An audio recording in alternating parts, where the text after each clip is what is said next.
Hi everybody and welcome to the West Ham Network. Today's video is brought to you by our lovely friends at Surfshark. Surfshark are a VPN, a virtual private network, and the best thing about them is their data protection capabilities, which means I can look after my private messages, my photos, my videos, any other sensitive material I have, and they're protected, which is particularly useful if you're watching football on less secure websites. My favorite thing about them, and the thing which I think you guys are going to be most interested in, is the fact that you can change your location to anywhere in the world. So you can watch Netflix, BBC iPlayer, any other streaming services wherever you are. So maybe you're on the beach and maybe you want to watch Matchday. Obviously, that's restricted to BBC iPlayer UK viewers. One click of a button on Surfshark and you're on and you're watching Gary and the gang. It's that simple. You can use it on as many devices as you like, even if they're being used at the same time. It's available on iOS, Android, Fire TV, etc., etc. And because the people at Surfshark are so lovely, they're giving West Ham Network viewers 3 months free when you use the code West Ham Network. Plus, they've got a 30-day money-back guarantee as well, so there's no reason not to give them a try. There's a link in the description. Thanks to Surfshark, and let's crack on with the video.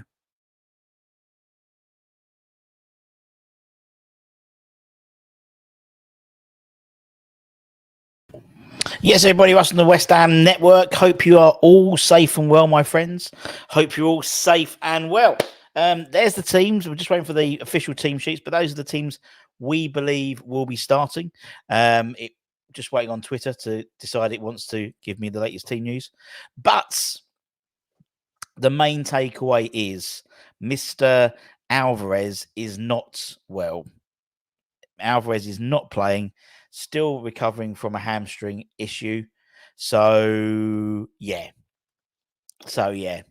Anyway, to Paul 2-1 afternoon. Oh, yeah, indeed, Barney, Rob, you know what I mean. Hope you're well, everyone. I'm just waiting for the final team sheets to bother to turn up, and also Sheffield United's team sheet as well. Be nice. And now, then what we can do is do what we always do and put them on the screen for you, so you've got them.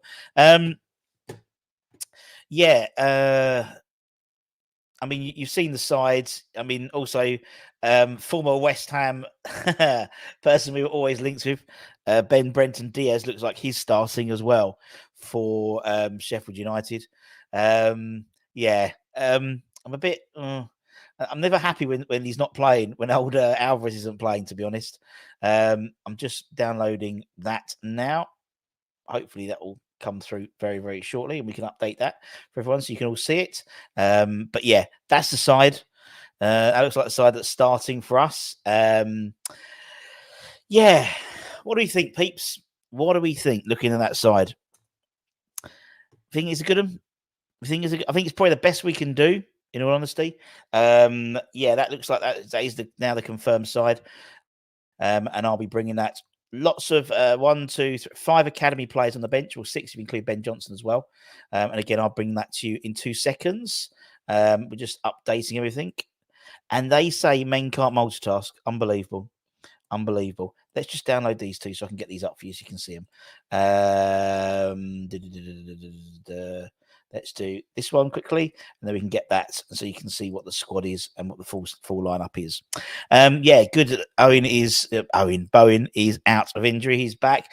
It's interesting. I think it looks like to me a 4-3-3 formation. It's a bit of a bugger. We haven't got what's his face playing, Alvarez.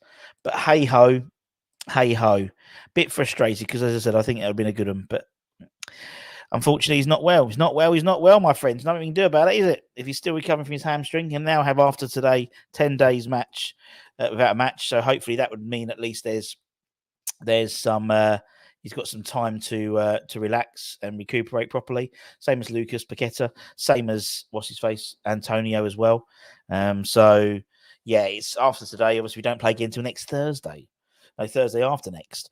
That's the full sides. Let me take that banner off. You can see. There's the full side. So a starting lineup for West Ham of Areola in goal. And then we have got Vladimir Sufal. Then we've got Kurt Zuma, the captain, Mavropanos, Emerson, Cornet. Could it be 4-4-2?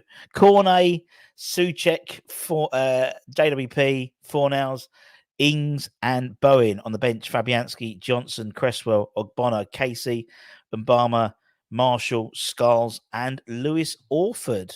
Nice to see Lewis getting a call up as well. For Sheffield United, this is how they're lining up, and I'm going to be typing them up as we're going, so I'll be doing it very slowly. You've got the goalkeeper, Forderingham. Then you've got Bogle, or Boggle. Then we've got Robinson, and then you've got the captain, Ahmed Nduzi, who's linked with and moved somewhere today. I was just reading about that. Then you've got Trusty, and then you've got Souza. Then you got Makate on loan from what's it called? Manchester United. Ben Brenton Diaz. You got Brooks. Sorry, then you got Ben Brenton Diaz, who's he is obviously on loan from Villarreal, having moved there in the summer. And up front, Uzela. Now I've missed someone out on my thing. Who have I missed out on my thing? Oh, I missed out Hammer. There we go. Is that right? Yeah. So I'm just doing two things at the same time.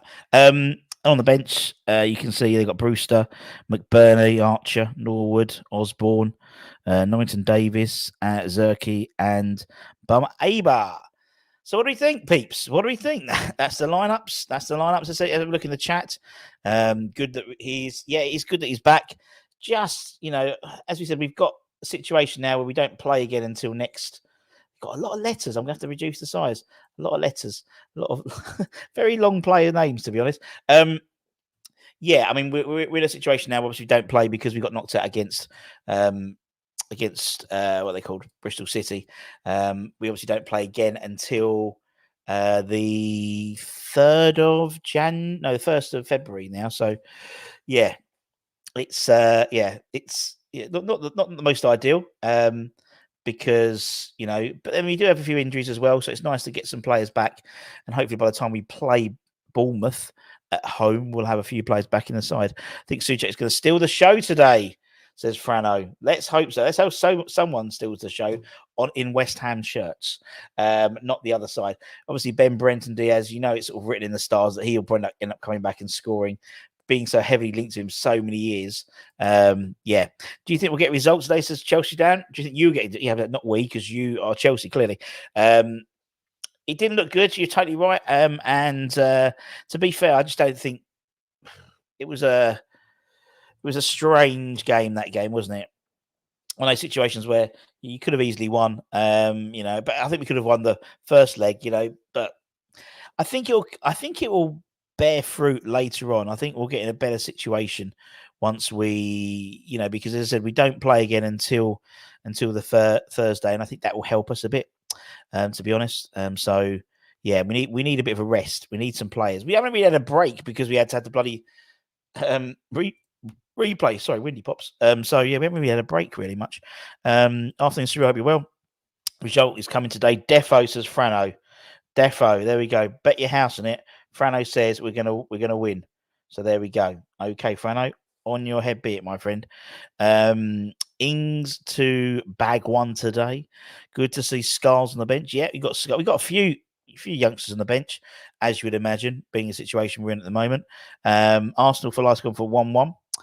Lawrence, hope you're well. Nice to see you all the way in Kentucky. How is the weather out there in Kentucky at the moment? Because obviously, we're seeing lots of people we know are having lots of snow, very cold over there in the States. Are you okay? Have you got a bit of snow?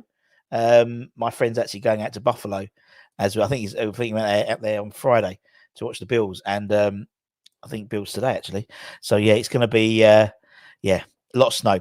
We need to win this game, says Cyril. A draw would be a disaster. Unfortunately, I have zero confidence for the game. 2-0, says Lawrence. To the Hammers. Russie, we're going to nick it. 2-0. Not going to be pretty, but the win is a win. I think we need something out of today's game. I don't think a draw, but I don't think a draw will be devastating. But we've got enough in the old onion bag. I think in terms of the likes, as you said, of what's his face being back. Bowen makes a massive difference. I think if we had this side without Bowen, it would look defensively okay, but again, no Alvarez as well. So yeah, it's I think we're going to win. There we go. Famous last words.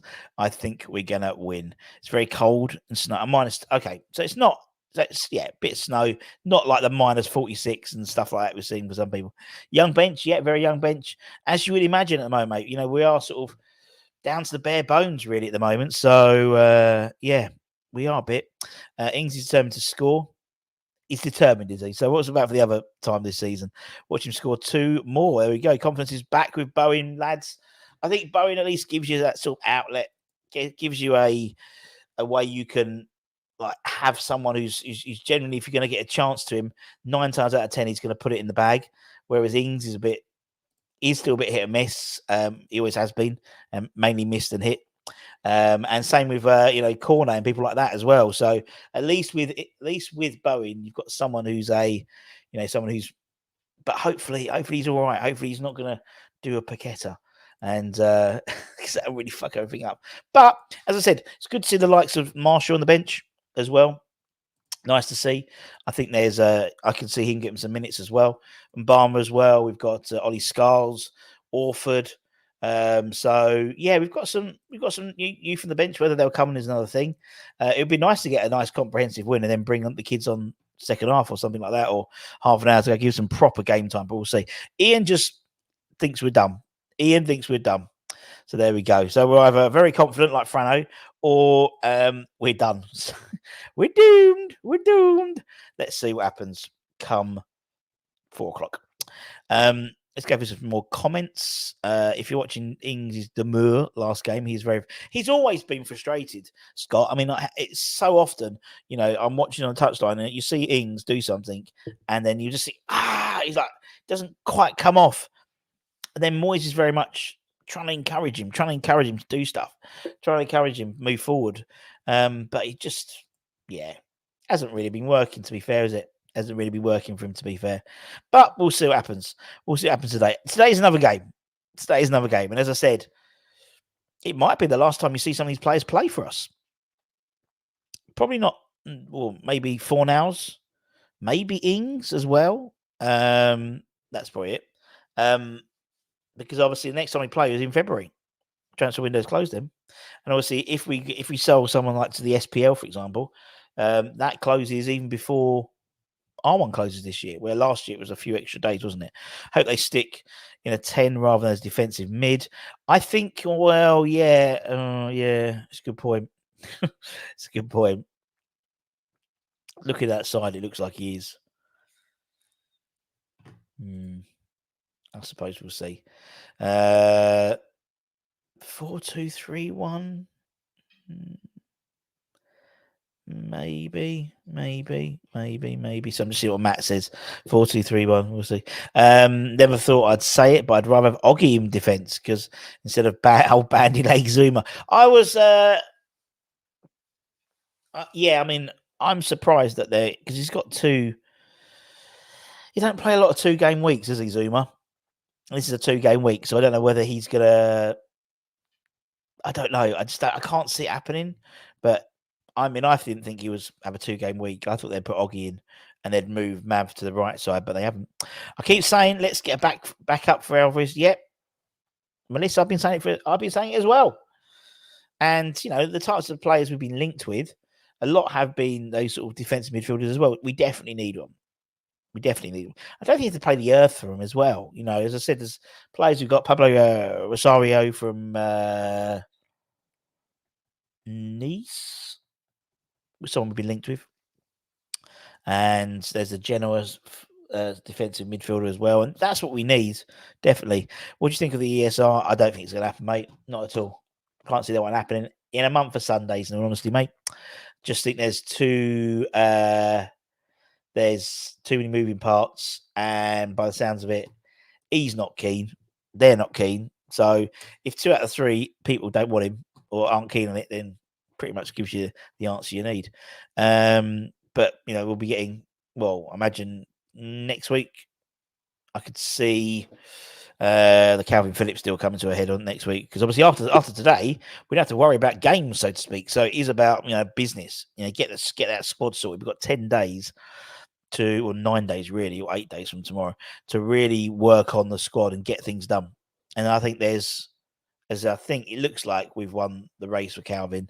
I think he comes in, he gives us that extra, he gives us an extra body if Alvarez is injured, and if he's not, then then Souček, I'd say, gets replaced by him, and we've got a very mobile midfield then.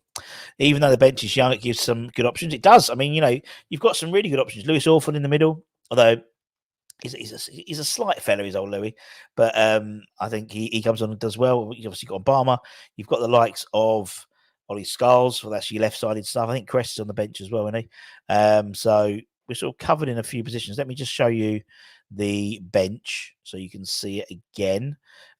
So on the bench, let's take off Riley. Sorry, mate. On the bench, Fabianski, we've got Ben Johnson, who I think has been playing very well when he's been coming on.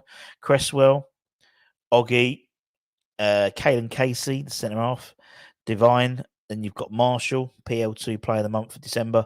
And is he top scorer for PL2, I think, moment? Ollie Scarles. For 18, Ollie's playing midfield.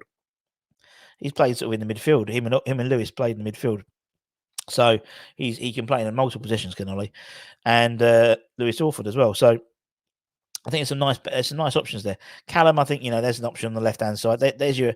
I mean, the fact is, if say Cornet, but that's weird. I'm just looking at it again, and the position of Cornet in that starting lineup is a strange one.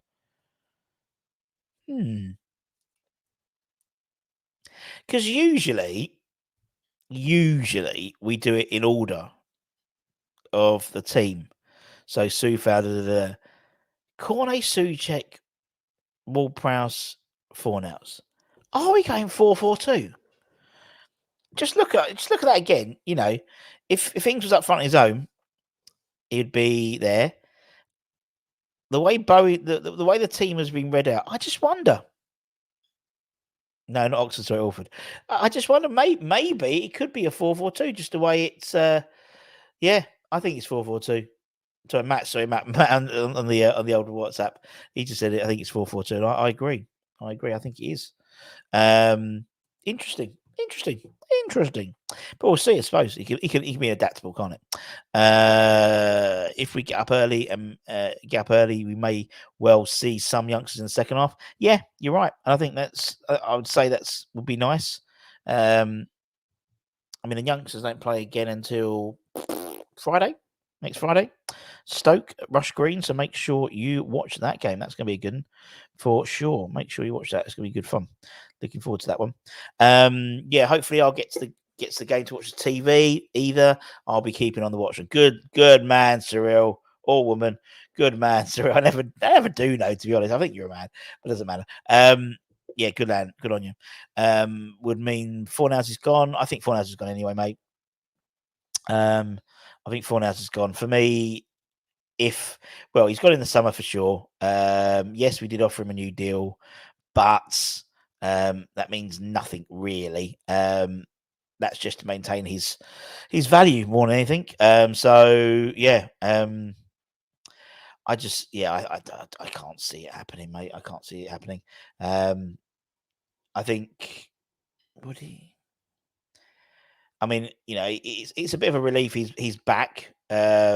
In terms of, he took a knock and he's back, and obviously Alvarez isn't, so it's a bit better, but we'll see. 1-0 win. People take watching on the phone. Thought we said also no Orford. Ain't the easiest place. Not at all. I used to go there. Used to love going there, mate. Used to love going there. Really good fun. Great atmosphere. And it's one of the old school grounds. It's one of those grounds where you just have it's in the middle of the street and it's old. It's got that sort of old school look about it, and it's great fun. And my uni housemate used to be, still is, Sheffield Wednesday fan, so he'd usually come with me to the away games. We aren't playing in that crappy blue kit. I think we are, my friend. I can see 4-4-2. Hasn't kept a clean sheet for the last 4 games. Well, he hadn't kept a clean sheet for it was a loads of games, and then Fabianski gets a clean one, and then he kept on going. Looks super windy and wet up north. Always is. Messy game. It will be. Man, good. We just checked. Good. Make sure you check. Keep an eye. Always check. Always check. Always have a good old rummage down there once a month. Make sure everything's all right down there. We've got, was it about 40 minutes until kickoff? I'm just trying to see if there's any interesting news. Obviously, we know there was the suspension to. No, it's not going to be 4-4. No, it's not going to be. BBC know nothing, Peter. BBC, I remember once put Craig Dawson right back when we had the team sheets announced. He knows nothing. I know nothing. He's from Barcelona. How are the women playing today? Are the women playing today? I think they are today. Let's have a look. Are they playing later on?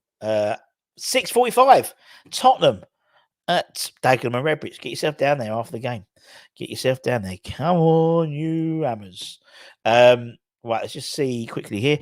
What's the back three made? Let's have a look. I'm going to have a look. Let's have a look. Let's have a butcher's look. Yeah, so they reckon it's a back. No, they don't. No, they don't, Pete. It says you're looking at Sheffield United, man. It says 4-2-3-1. They reckon it's back four. Souček. I mean, that makes sense. That does make sense, but it doesn't make sense to how it's been written out on the team sheet in terms of the team sheet they've suggested. Yeah, Ings said, well, we might as well give him a go, innit? He'll have a go.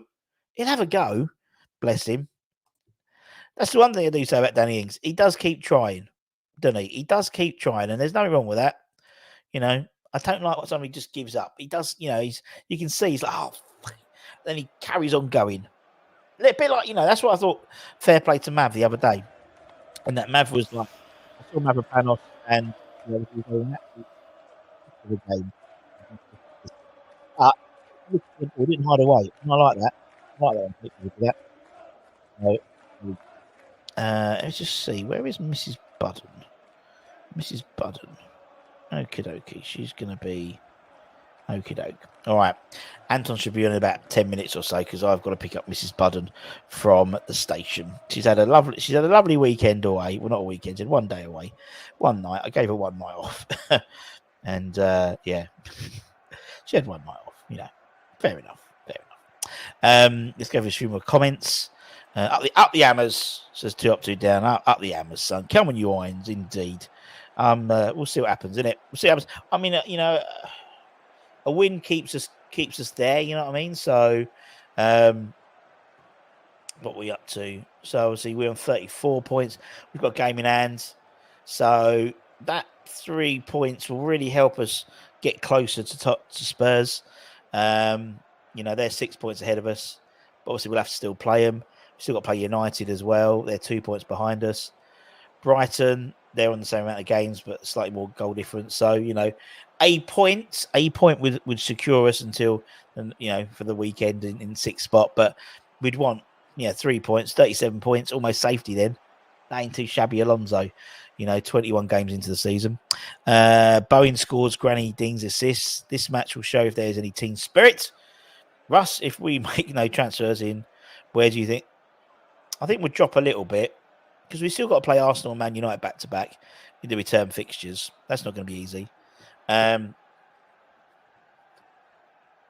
still think we'll finish 7th or 8th, even if we don't make any signings. Because don't forget, by February, because by the time we play again after today, we could have Paqueta back, we could have Antonio back, we could have Kudus back. You may even have a Gerd back as well. So then you've got your 11, and we don't play again in Europe until March.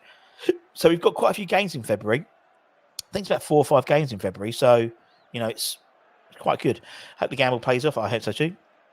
Only 3-1 Ings to score. Now checking add-ons. I think most importantly, we get a few points off those below us. Yeah, we need to. Just to keep that momentum going because, it's been a bit flat. And it's been a bit flat. But, I mean, we play... But then... So we have the game off. We have next weekend off, so to speak. Then we play on Thursday. Thursday the 1st against Bournemouth. Then we play United on the Sunday. Then we play Arsenal on the following Sunday.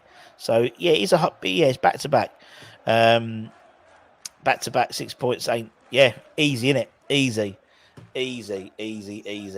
Then we've got Forest away, Brentford at home. Obviously, Brentford with Ivan Toney now back in the game. Just make sure you don't move the ball when you take the free kick. Everton away, Burnley at home. And that's sort of your next sort of bunch of games, really. So we've got 5 games in February, and then I think we've got 4 games in March, not including the Champions League, the Europa League. It is indeed. I smell 1-0 defeat. I hope I'm wrong. Hammers Mikey, optimistic as always. As always. I do love it.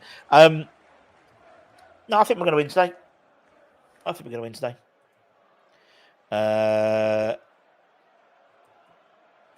Wait, tick.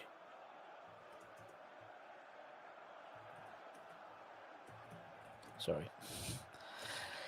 We're going to win this as Dan Scarles. It's good to see. Depends which Man United we get. Next 2 games are vital. It is. I mean, you're totally right. I think the Bournemouth game, this and the Bournemouth game are vital because you're totally right. We then have a series of quite tough games, tough places to go to. You've got. I'm just looking at them now. You've got back-to-back. You got Man United, Arsenal, never easy. Forest away. Forest are going to be fighting. Forest were quite unlucky last night against Brentford, I thought. Then we've got Brentford. And again, they're not going to be no slouches on a Monday night as well. I'm going to go with what Dan says. We're going to win it. Let's get let's get a list of score predictions. So let's get some score predictions.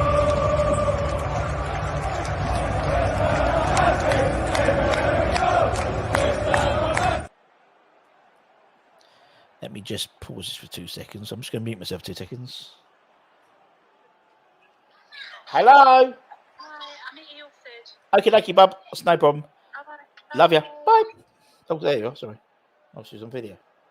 Ilford. Okay. Sorry about that. I don't know. I pressed the wrong button. She's at Ilford. For anyone who's interested to know that. Let's get some score predictions. We've got 2-0, 2-1, 2-0. Guarino says just come on you wines, simply. Just come on you wines. Yep. 1-0 says mad. 2-0. Mighty Flying Suchek and Mbama. Impact 5-0. Scrappy 1-0. Yeah, was that budget? No, for some reason, my phone, my video, when I take my video off, I get this really weird picture. Don't get it. Don't know why. 5-0 says Shirils. 5-0. 5-0. You crazy man. You're crazy. You are one crazy mofo. What else we got? 2-1 says Griff. Who to, Griff? Who to? Who to? Is it to us or to the Blades? Budgie eating the fish, yeah, exactly. It's weird. It is a weird picture, isn't it? I'm going to go with 2-1. I'll go with 2-1, I think, today. I just think usually go for 2-2, but it's these type of games that we need a bit of a oomph. You know what I mean? A bit of oomph. So I hope to see us do that today. So we'll see. Oh, just Griffin. Oh, you think? Oh dear. Oh dearie me. Unbelievable, Jeff. Are we feeling confident, Guarino? Because I'm not. I am. I'm always feeling confident. With Bowen back, I'm feeling confident. Without Bowen, I wouldn't be feeling confident. But with him, I am feeling confident. Should give Emerson the armband. Well, he won't. He's Zoom as the captain. But I mean, Emerson, for example, he was brilliant, wasn't he? Absolutely brilliant. He played really well as a number 10. Put him number 10. Actually, put him number 10 and put Ollie Scars in.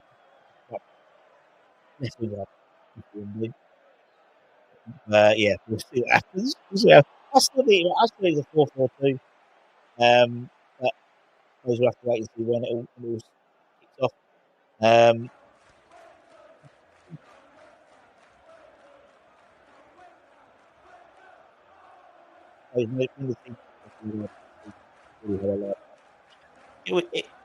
It would surprise me if we went, but we'll never know.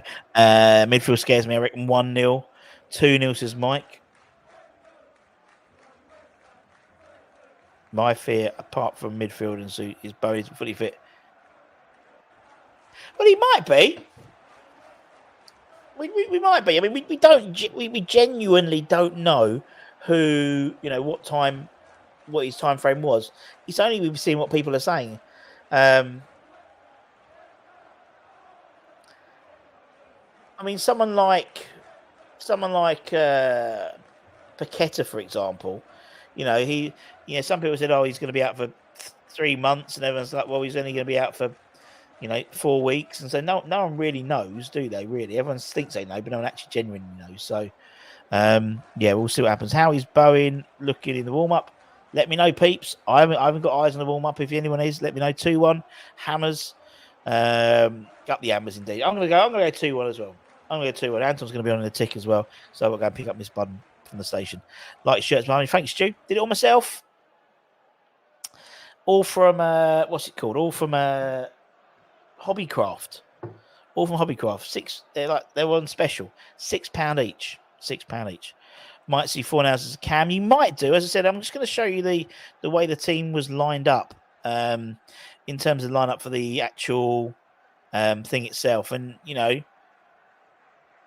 it's the position of Cornet one that surprises me, because it's a 4 and it's Cornet, Souček. I think it's a 4. Because I wouldn't think Cornet would be, if you're going to play 3 midfield, you'd play Fornals, not Cornet. So I 4-4 effing 2. That's what I think. But let me know what you think in the comments below. Let me know in the chat. Thank you very much. Blue kit is utter shite. The blue kit. Ooh. That's a really weird pop-up. That's really weird. I like the blue kit. I like it. Bowen is going to suffer today. What do you reckon of Cornet putting some sweet crosses into the box? Don't think that's going to happen. I just don't. As much as I'd like him to, have a go. I'd like him to do well. I don't rate him really. I'll be honest. Moyes will have him out the wing, indeed. I just don't. Yeah, I mean, I'd love him to have played Marshall today, because I think he's got no fear. But yeah, right, peeps. I've just got a message from Mrs. Budden. She needs picking up. Anton's going to be in literally 2 minutes. He's going to be in 2 seconds. I think. What chance got? Melting hen. He gets in the box. Melting. Hopefully Cornet is shaken off the cobwebs after the Bristol performance. Hopefully, indeed. 4-4-2 the blustery day makes sense. Well, it does if you're pinging the balls in, but we haven't got big lads up front. That's the only trouble in it. We haven't got big lads up front, which is always going to be the issue. We've got if we're going 2 up front with Bowen and Bowen and Ings, they ain't going to really cut it in terms of pinging boxes in there. Hope Cornet is shaking off the cobwebs. Hopefully too. I mean that's what I think it would be. But looking at the side, it's not actually how it's all set up. You remember as a kid picking teams, and the kid that was left over would go left wing position under Moyes. Well, actually, someone put up on Twitter a little thing about his tactical setup, and it was really interesting to see what happened, because when he was at Everton, he played Leon Osman as a left winger, but actually it was to override the midfield, and so you can see that now with Paqueta. He does that and drops it in. Right, I've got to shoot. Greener, I'll take him. Windy day, need to get the ball on the deck and use Ings' pace. God forbid. God help us there. Hope we don't play out sloths again. I want to see a reaction. So that's what I want to do. I want to see us having a go and have a proper reaction and seeing what we can do. But we'll see. You always feel a JWP free kick coming in. Not Granny again. Calvin or Divin should be playing for FFS, but we know he's not. We know it's going to be. We know he prefers, if he can, to play experienced players, and I'd love to see us getting some decent minutes for Callum, to be honest. And then Mikey just simply says Moyes out. Right, Anton's going to be with you in 2 seconds. I'm just waiting for him to get there. I think. Let me just check where Mrs. Budden is. Let's just see. Right,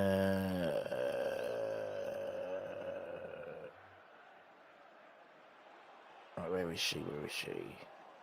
She is. Right, okay, I've got to go. Right, Anton's going to join you in 2 seconds. I'm going to start his things. He's there.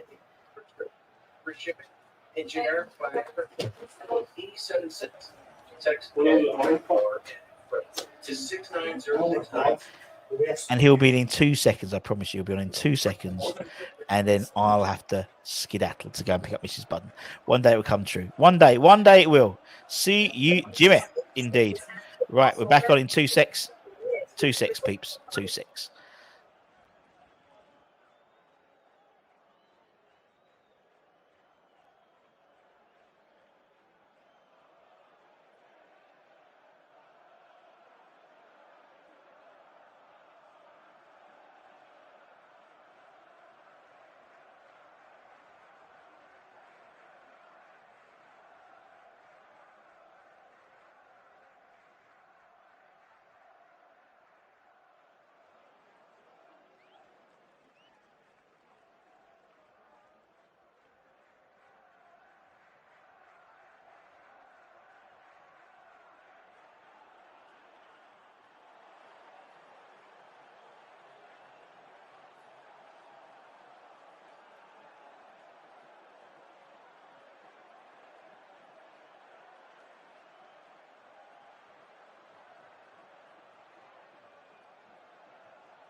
Is David Moyes the king of Europe? Is Mohamed Kudus the next big thing at West Ham? Would you fancy a cheeky meal in the comfort of the hospitality at the London Stadium whilst watching your beloved West Ham push for European glory? Would you love to have a signed frame top by our Ghanaian star? If you've answered yes to all of those questions, then you will want to listen on and hear what we have got to say from you, because football prizes are back in connection with the West Ham Network. Football prizes gives you the chance to win the very best prizes the beautiful game has to offer, from hospitality tickets to the matchday experiences to rare and unique signed memorabilia. Football prizes has it all. Now, new competitions are uploaded to the site every single week, with all draws conducted live on the Football Prizes official Facebook page. Now, people may ask, how do you play? Well, you go onto their website and you look for the prize that's right for you. You look for your team and you see what prizes are available. If you want to enter the competition, then you have to see what number you would like to choose from the tickets that are left available. And before getting through to the payment method, you have to answer a football-related question to advance to the payment screen. You then can pay via all the options: debit, credit card, Apple Pay, or Football Prizes e-wallet to enter the competitions. And if you do win by checking out their live draw on their Facebook page every single week, they will, of course, send the item to you in person to your door. There will be no expense for you. So if you want to get involved with Football Prizes and enter to be in with a chance to win some instant prizes and the big prize at the end of the week, then get involved. Get yourselves involved with the old Football Prizes. Welcome back to the West Ham Network. I'm Anton, bringing to you today's Matchday Live. Thanks to Russ for getting the show started. And obviously, as you can see there will be all the team news coming in. So I know Russ has sat there and discussed it. And I suppose the biggest inclusion for West Ham is Jarrod Bowen. Massive deal to have him back. And yeah, I'm excited about having him back. But let's be brutally honest here. We need to just not underestimate the opposition. We cannot do that whatsoever. Let me see who is in the comments and what everyone else is saying. Okay, you're back, Mikey, my fellow Ayrshire man. Not granny again. Callum or Devon should be playing FFS. Well, the thing is, I take it Russ has explained to you the squad. So here it is here for you if you are interested. And the bench is interesting because there's a lot of youth on it. Taking away Ben Johnson, you've got Casey, Mubama, Marshall, Scarles, and Orford. Great for them, but just shows really how lacking of depth we've got in that squad. But we have spoke about that plenty of time. How are you feeling about the match, though? If you are watching, put your comments in and let me know your thoughts. On top of that, if you are watching, give me your score predictions.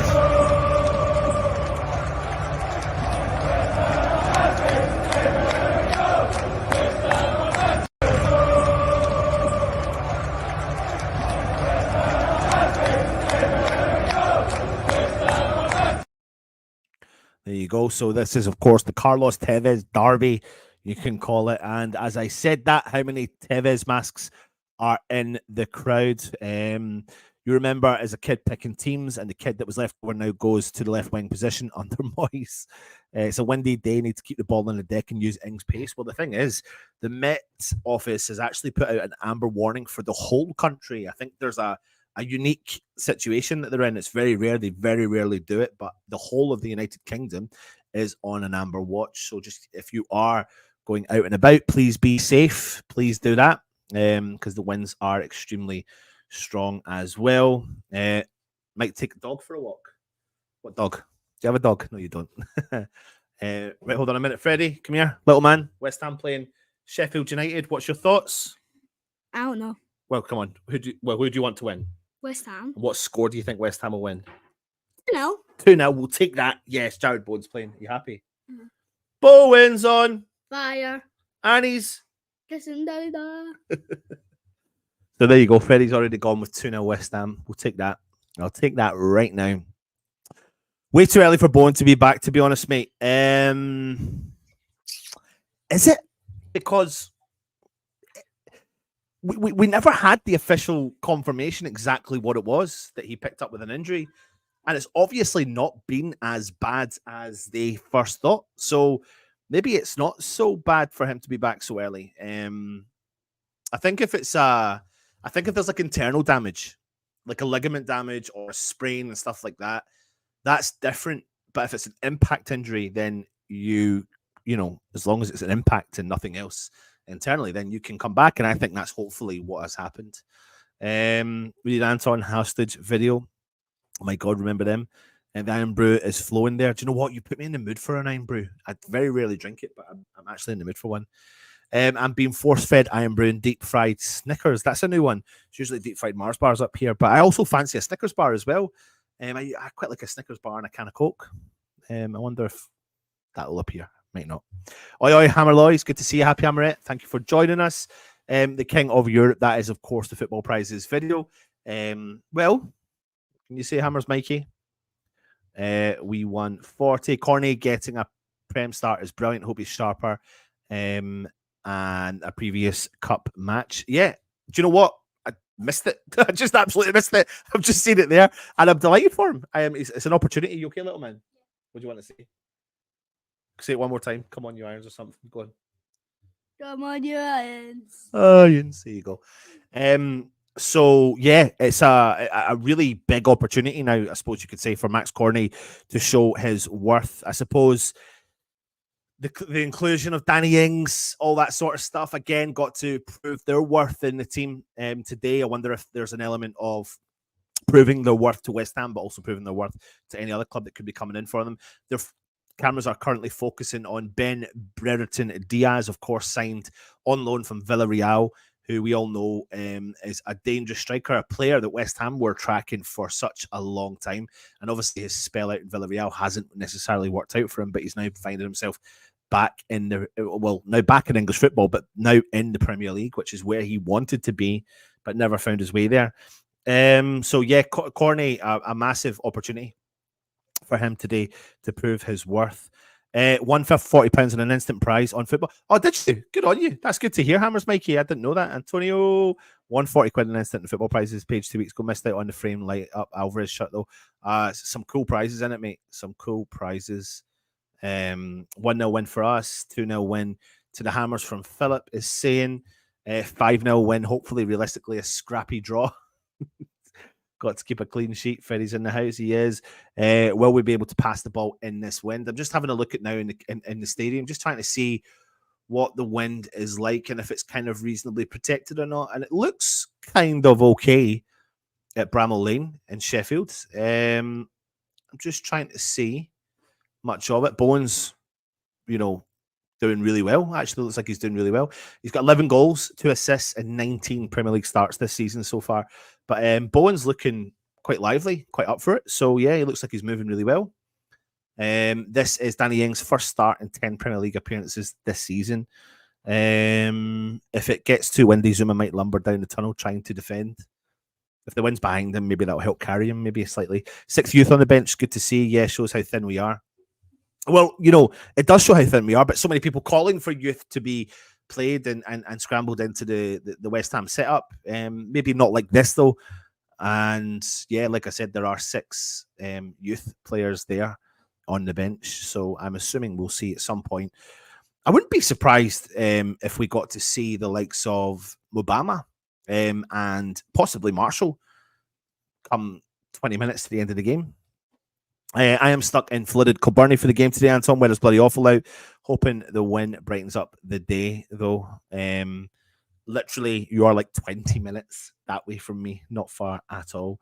Midfield is poor, to be honest. And you're obviously in the valley, aren't you? It's what they call it, the valley. So usually you are kind of got your own weather system where you are as well. So I've got loads of, I know a few people from Dalry area. The weather is not good down in Southern Ireland, and we have a full country orange weather warning here too. I think it's the British Isles and Ireland that are currently sitting on that amber warning. So we're in now. We're in for the night. We're in for the day and the night. Dinner's all prepped and ready to rock and roll. The kids are all settled and warm. Little man's sleeping. So we're here for the game. 4-4-2 or 4-5-1, hoping Pab's essential, but we'll probably be flung out wide. What's interesting about this team is that because you got Bowen back and the inclusion of Corney to me changes things. Corney to me creates opportunities, and this is what he's got to do, again, by proving his worth. Honestly, if we can get Corney firing in all cylinders, he could be like a new signing to us. And I'm really intrigued to see Moyes starting him today is really interesting. It really is. It makes me think that maybe we're possibly not looking at selling him, again, depending on his performance, but what a great opportunity. He's bided his time for so long, and now he gets his start. We are Bladesmen from the Lane, BBC Hooligans. What's that? Is that a name of a program or something? Do you reckon we will sign Phillips? A good question. I'm going to say there's 70% that says yes and 30% that says no, and 30% is saying no because usually the 70% optimist me is wrong. So therefore, I believe that might change. But adding Calvin Phillips to a West Ham setup is a good option. I can't see how it's not. Then you would have you'd have Alvarez, you'd have Tommy Suchek, you'd have James Ward-Prowse, you would have Calvin Phillips. Calvin Phillips a good ball retainer as well. The difference between having a Calvin Phillips in your team and not, I think he advances our squad quite dramatically, actually, and makes our midfield so strong. And means that we can hopefully then, if we do bring someone of his quality in, fight on other cylinders. But also what it means is, something we have to be mindful of is that Alvarez can play, and I'm not saying to do this, but Alvarez was a natural born central defender. So there's something, and food for thought, there is food for thought in potentially, if we did get Phillips, moving him in central and dropping Alvarez back a little bit into the defense, and that could be the way going forward. And Alvarez is, I don't believe Alvarez is precious about being central. I'm just having a look here to see what's going on. Oh, so what I didn't realize was the Ghana game is on just now. I didn't realize that. I did not realize that. So what is the score? So Ghana are currently playing Egypt in the African Cup of Nations. Are they? Are they? Am I losing the plot here? So what happens? Please, can someone update me on that? African Cup of Nations. Where is it? Maybe they aren't playing. What am I looking at here?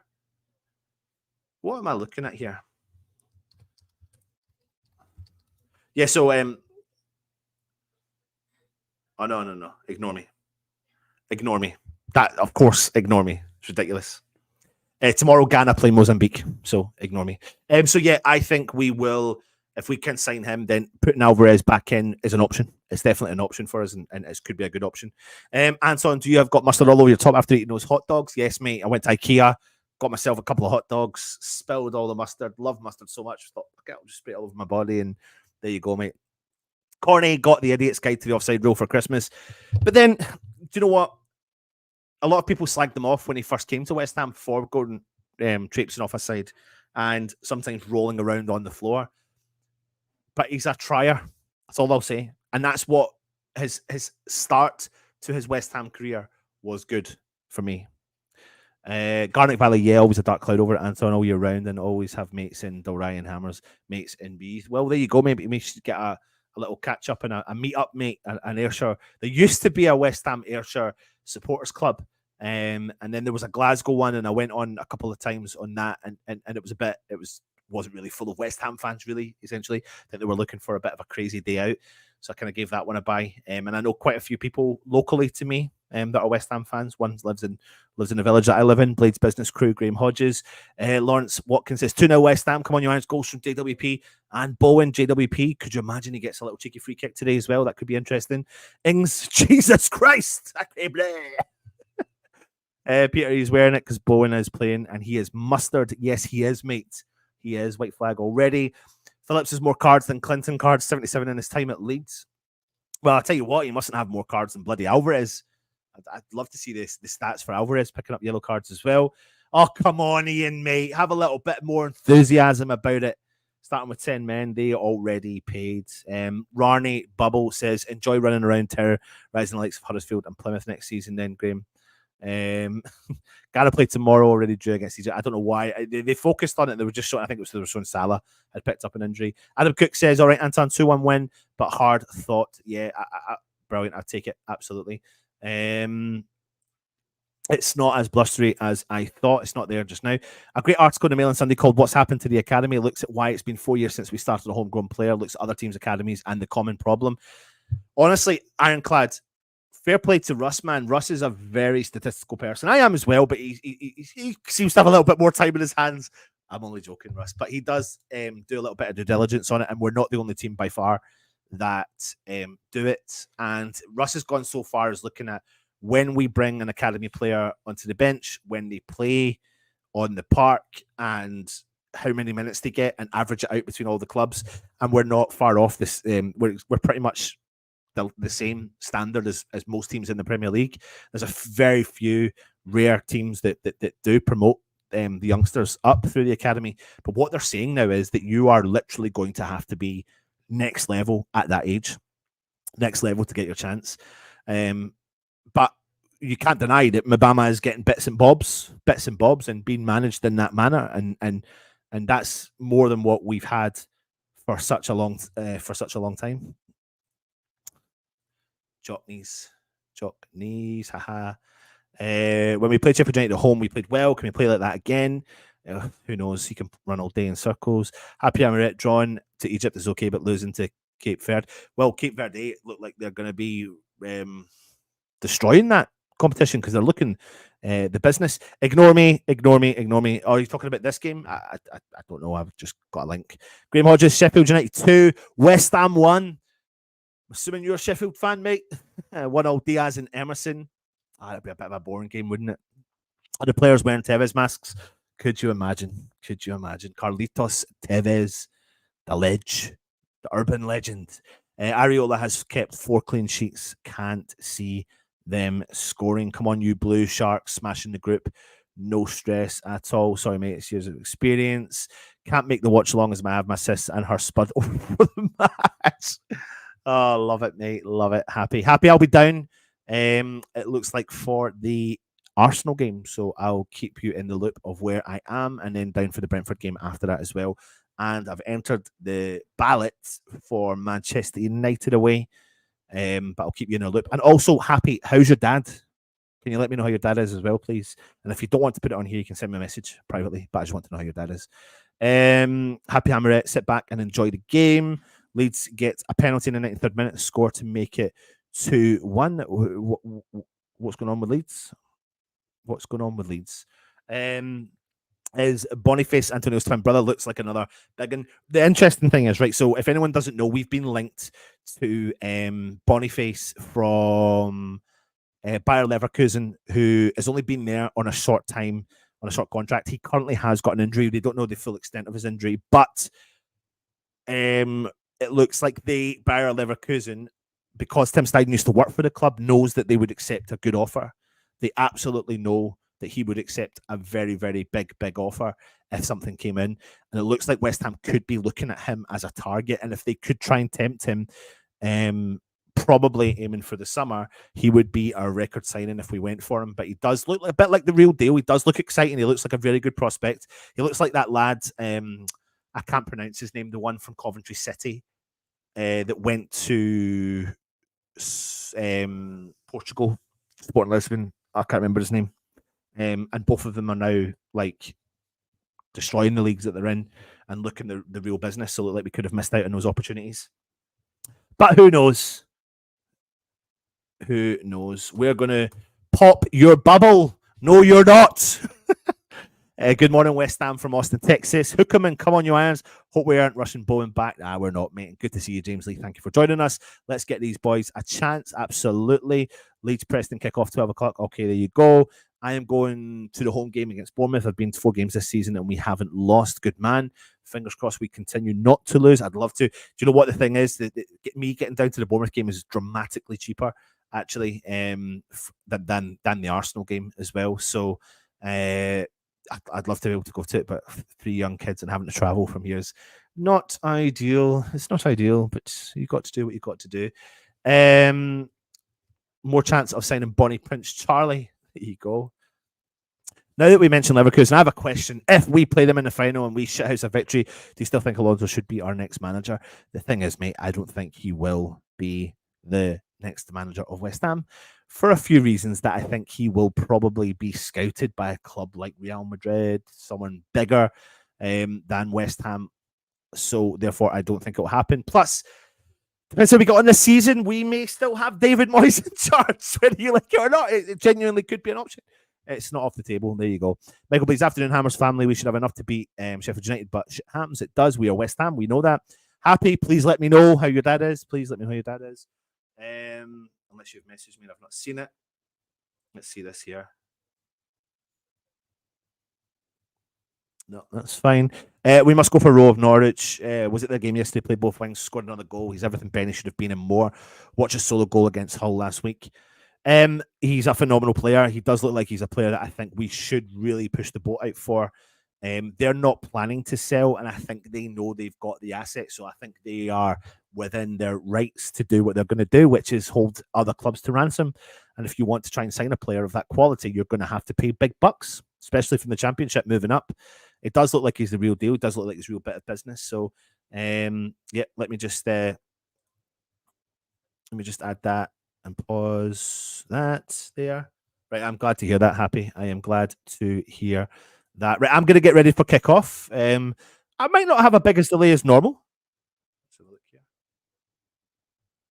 Right, that's fine. I fear Diaz will come back to bite us when Sheffield United's prediction. Will Moyes give a debut to any youngsters? 4 have never played in the Premier League. I think we'll maybe see some of the young ones come on. Don't you worry about that. Pop's okay. Thanks, Antonio. That's good to hear. Score predictions for me is 1-0 to us. We need Panstill. Need to keep them running name in the West Ham history. Rose rumoured around 20 million mark.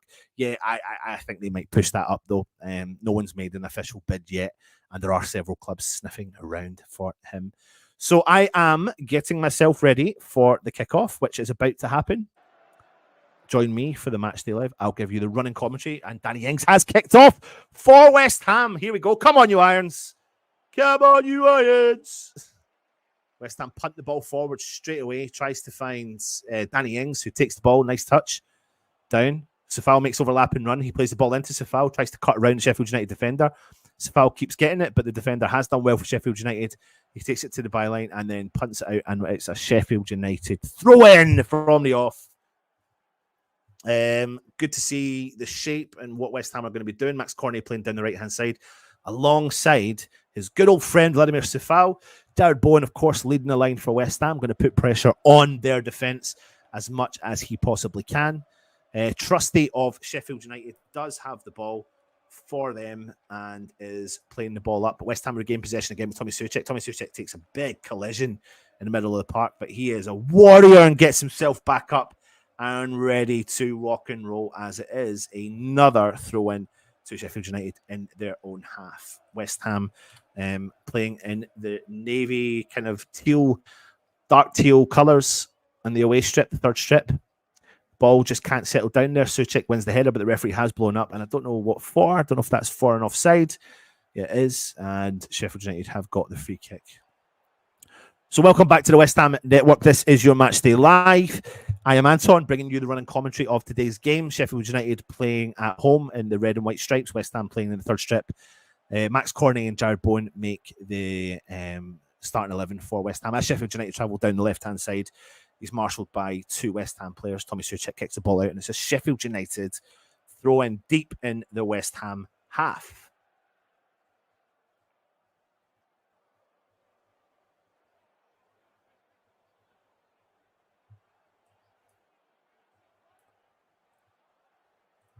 It looks like it's going to be a big throw-in coming in from Sheffield United, actually. So just need to watch them. Big throw-in. Zuma wins the header, but he goes for a collision with Tommy Soucek. That's if Sufal gets the ball first, and he punts the ball forward for West Ham. It's a good ball there from Pablo. That's unlucky from Pablo Fornals. Tries to feed in round the back of the defender to Cornet, and the keeper punts the ball out for Sheffield United.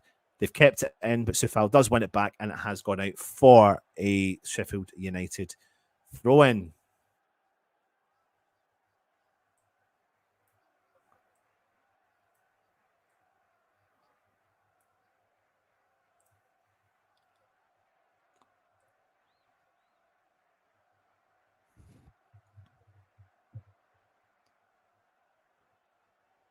West Ham just playing the ball through the back line just now with Mavropanos.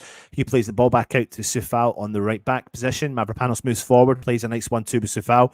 Sufal's regained possession. Cornet plays the ball into Soucek. He turns, plays the ball out to Sufal. He's got a bit of space and time on the ball. Sees Cornet make the run. Cornet was drifted offside, but then cut back in and let the ball run through to Fotheringham, the Sheffield United keeper. But it's a nice bit of play there. Nice bit of interchange play between West Ham. And Sheffield United have got the ball back with their centre-back. Bowen pressing quite high. Fotheringham's got the ball just on the edge of the 18-yard box. He punts the ball forward for Sheffield United. West Ham win the header, though, with Zuma, but it goes all the way back to the centre-half of Sheffield United.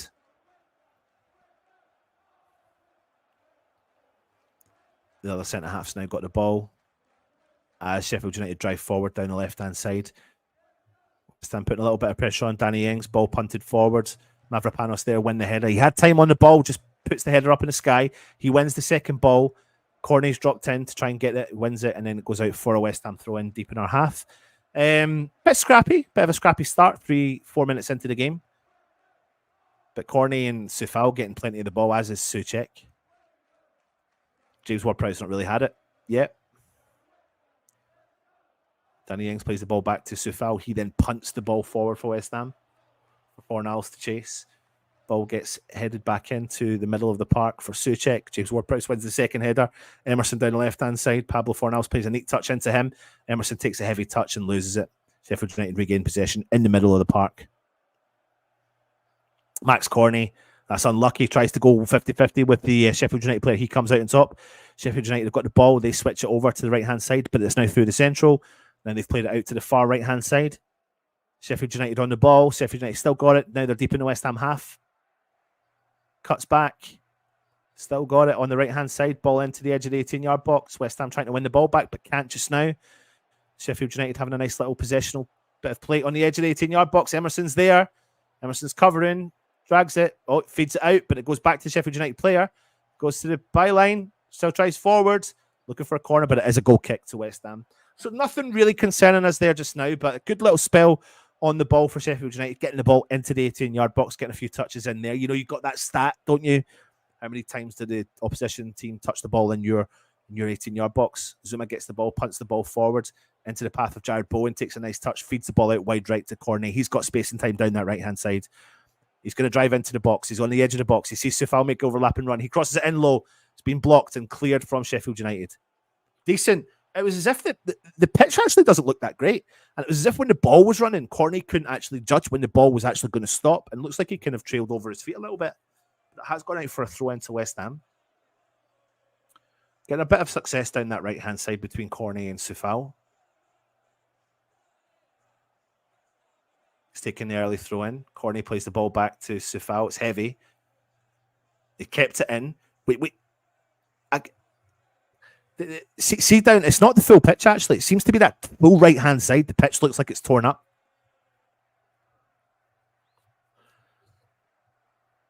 Sufal thought the ball was going out and it wasn't, and so he stopped. And then he went, oh shit, it's not. And then he went over to it, and then it did go out.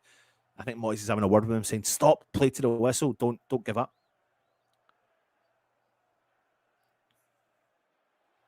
Sheffield United with a throw in deep in their half. Mavropanos there, he just goes for a big smash up and under. Clearance. It's going to find its way over to Fotheringham. It stays outside the 18-yard box, so he has to clear with pressure from Jared Bowen. Tommy Souček in the middle of the park wins the header, feeds that right back into the mix. Oh, is that nearly tries to feed the ball through for Jared Bowen? Oh, Danny Ings and Souček getting mixed up there. And now Sheffield United have got the ball down the right-hand side. It's good play from Diaz. It's gone all the way back to Fotheringham. Big clearance from him down to the right-hand side. But West Ham have regained possession straight away for Fornals. So we're regaining possession again, but we're not doing anything with it in the final third. Fornals again working hard, tries to put the pressure on, nearly wins the ball back. Ball's gone through the middle. Sheffield United on the attack. He sees the run down the right-hand side. He's got a bit of space down the right-hand side. Mavropanos is there. Ball into the mix. That goes by everyone and goes out far side for a West Ham throw-in.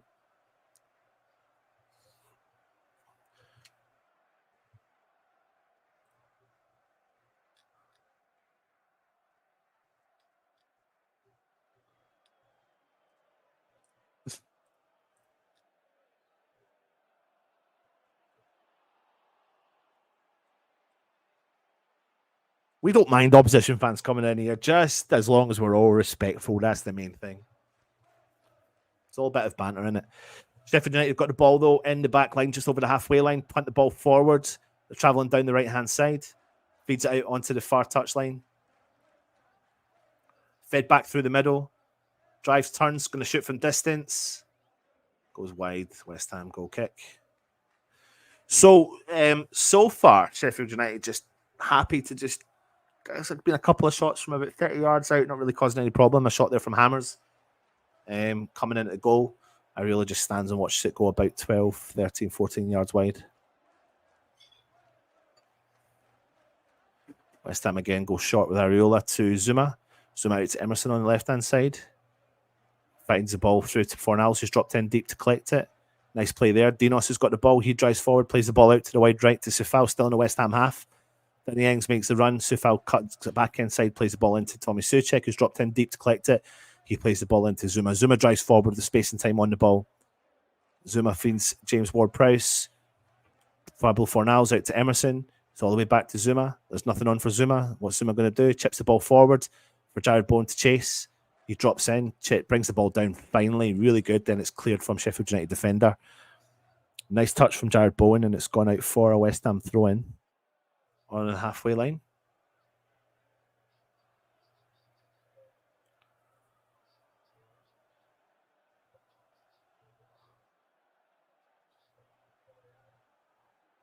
Sheffield United have regained possession, though. They chip the ball into the mix, into the middle, sorry, I should say, into the centre circle.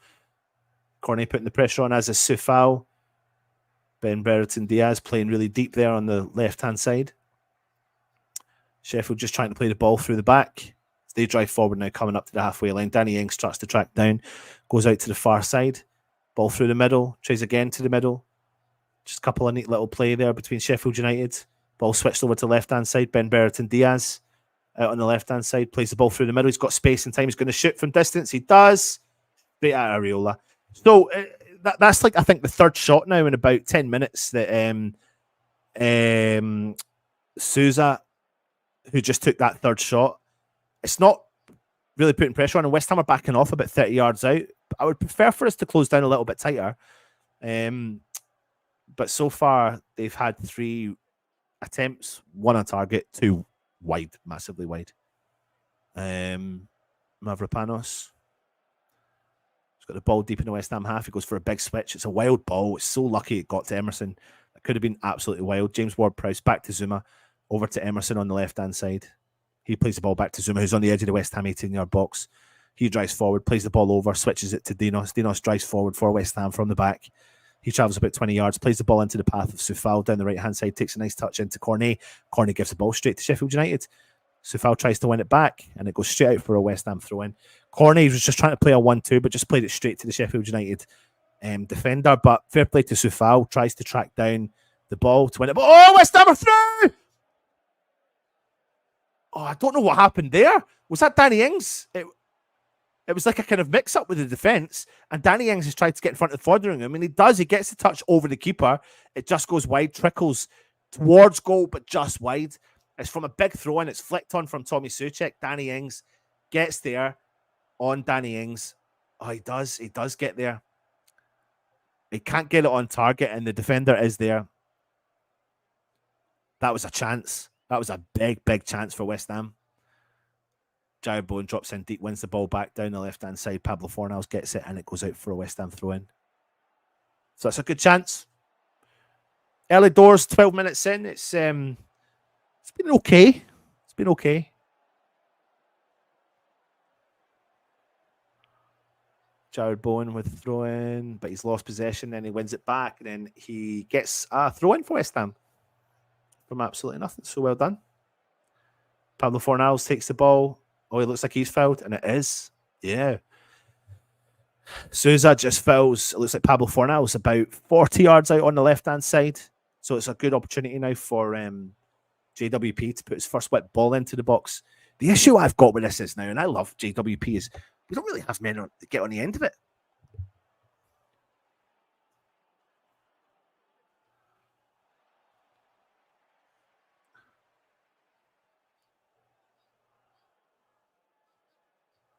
Here comes James Ward-Prowse anyway. All the big men in there. Wet ball in. Zuma! Oh, keeper. Routine catch for him. Zuma wins the header just on the penalty spot and smashes it, kind of glides it towards the far corner. It's not got enough power on it, so the keeper just picks it up. Routine catch. Souza in the middle of the park, but West Ham regain possession again with Danny Ings. Danny Ings has done brilliant. Danny plays it into Bowen. Bowen! Oh, it just goes wide. Do you know what? Fair play to Danny Ings. Danny Ings has done really, really well in the middle of the park. He wins the ball off of Sousa, and he doesn't give up on the second ball. Wins the second ball. He could have been so greedy by getting in front of that player. Plays the ball into Jared Bowen, and Cornet was screaming for it. But Bowen, who's in confidence mode, glances a shot just over past the far post. Oh, it's so unlucky. 2 chances in quick succession for West Ham.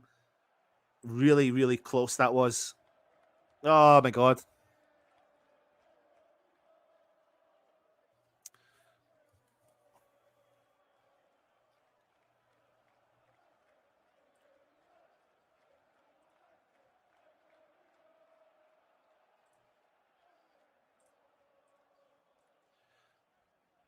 Corney got misjudged that ball there, and Ben Bertrand Diaz has got the ball. Sheffield United down the left-hand side.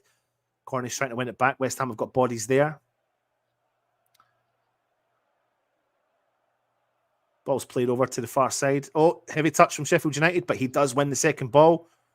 Pablo Fornals is there putting the pressure on, forcing Sousa's got the ball now in the middle of the park. Bowen's tracking him down. Sousa on the halfway line, plays the ball out to the right-hand side.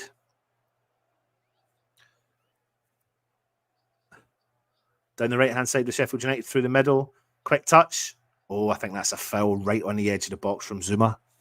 Literally right on the 18-yard line. It's going to be a dangerous area to give away a free kick.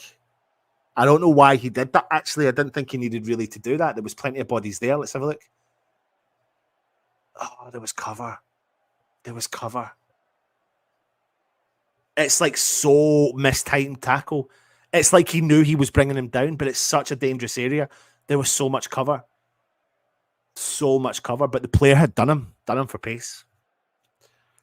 Dangerous place to give away a free kick.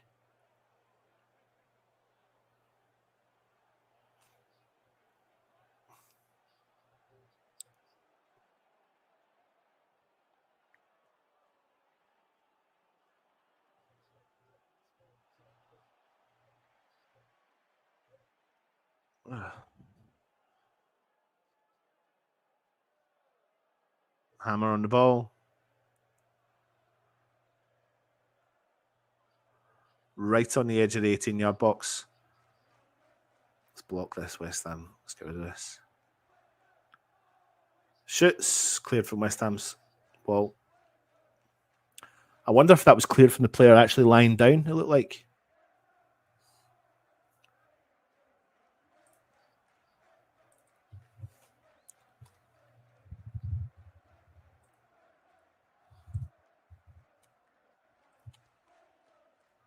Big throw-in coming in from Sheffield United.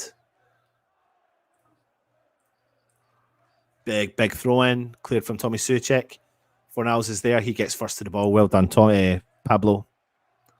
And it goes for another throw-in. So right now, the danger really is going to be their throw-ins. Like their set pieces. They're just whipping the ball into the box all the time. Big throw-in coming in.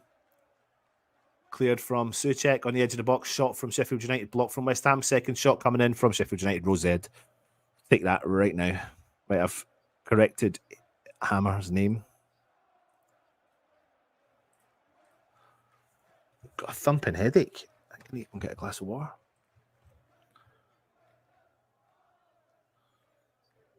It is on tomorrow after all Hammers. He did. He really did.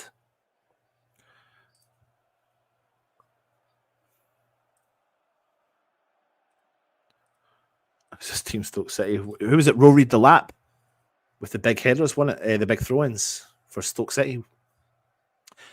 The ball is with Sheffield United in the back of their defence. Danny Ings is pressing now. Danny Ings is pressing the keeper, Fotheringham. I do remember he was struggling for Sheffield United when we played them at home. West Ham has tried to win the ball back with JWP, but we have done well. But the referee's blown up again. It's like a late tackle. I don't know if it's from, is it from JWP or Soucek on Hamer? It is JWP. Oh, he doesn't even get the ball. This is a free kick to Sheffield United.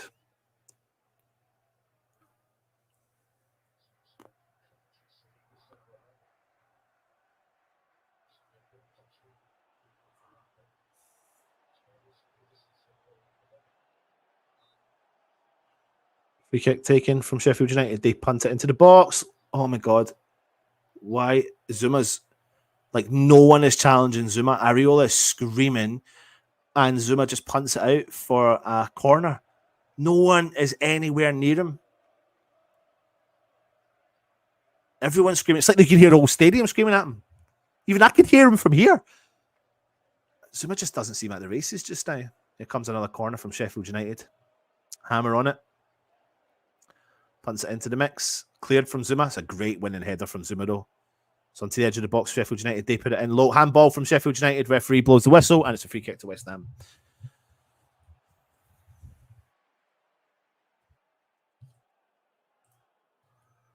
I think Areola looks like he's screaming. I really do, Michael, think he is. West Ham have won the ball back in the middle of the park, though. Souček over to Soufal on the right-hand side. Looks for Corney. Corney's got it. Holds up the play. Brings back in Souček. Back into Dinos. Dinos plays the ball through. Danny Ings drops in deep. Chips the ball forward. Oh, it's unlucky. Sees the run from Corney, but can't get it over the top of the defender. And it goes out for a West Ham throw-in. Moyes is screaming, barking orders, saying talk to each other. Soufal with the throw-in down the right-hand side for West Ham. Come on, someone make a run for him. Someone make a run for him. He goes long. Looks for Jared Bowen. Sheffield United win the header. Soufal comes back in, collects it. Corney's won it back for West Ham with the second ball, as is Jared Bowen. On the edge of the box, Jared Bowen. It's a good ball into Pablo Fornal. Sees the overlapping run. Oh, it's a crap ball for Emerson. Sheffield United retain possession, and Emerson watches it go out for a Sheffield United throw in. But Emerson makes the overlapping run from Fornal, just on the edge of the 18-yard box, but can't find him. It's unlucky. Ball punted forward from Sheffield United. West Ham win the ball back, though, with Mavropanos. Ball through the middle. Oh, my God. But Zuma's there. Is the referee going to blow up a whistle for that free kick? He's not. Really surprised. I'm surprised. That player there has just got through, Osula, and he's done Mavropanos. And I think Mavropanos has done enough, but the player's gone down. I thought maybe Mavropanos had touched him. Zuma was there to clear up, and the referee waved play on. The Dinos drags the ball, plays the ball forward for West Ham, and it just goes straight out for a goal kick. Just scrappy. Kenneth says, I'm going 2-0 West Ham. I hope we sign Phillips who can play centre back and would be good for their depth there as well. For Alvarez, Fornals is quite off today. What the fuck is Pablo doing? Taking him out. Fornals has been off for a while. This is the half we need to do something. We have the wind on our back. Areola. Oh, Sheffield United are through. What a save from Areola. The flag goes up. We have just got away with something there, and I don't know how far they are offside. If that is not offside, and you're Sheffield United, you'd be raging you not put that into the back of the net. I think. West Ham are on the attack. Bowen. Fordring plays the ball through. Oh, Corney's won it off there. Bad header back. Corney's got the ball. Puts it into. Oh, my God. It's such a bad pass. Sheffield United get the ball back. I think Berreton Diaz has gone through, broke the offside trap, and because he's been unselfish and played it, that's where they went offside. And I think if he just kept it and shot, he would have stayed onside. A little bit end to end now. The ball in the mix, cleared from West Ham. Now back with Sheffield United. Cleared again from West Ham on the far left-hand side. Sheffield United have got the ball. Oh, he's not megged Soufal. He's driven through on the edge of the box. Cuts back to Diaz. Shot from distance. Straight Areola.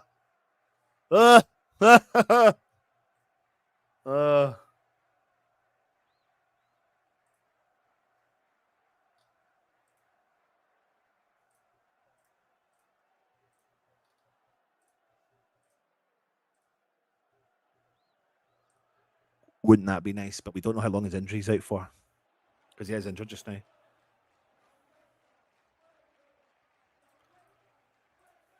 West Ham have got the ball, though, with Soufal down the right-hand side. Tommy Souček. Oh, the communication. They cannot string two passes together. Soufal runs ahead. Souček plays the ball back. It's a nice play between Sheffield United, and they can get the ball through. But Emerson has done enough to win it back. Fornals has skipped round one player down the left-hand side. Emerson's making overlapping run.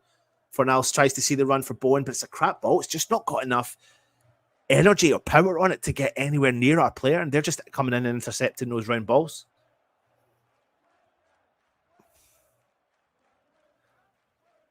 Sousa for Sheffield United on the halfway line. Oh, it's lucky for us, by the way, because the ball's being played out wide and it's just gone straight out for a West Ham throw-in. Let's just try and see here. Oh, yeah, sorry. I didn't realise it. Diaz, they were all offside. They were all offside from Sheffield United, so nothing to worry about there.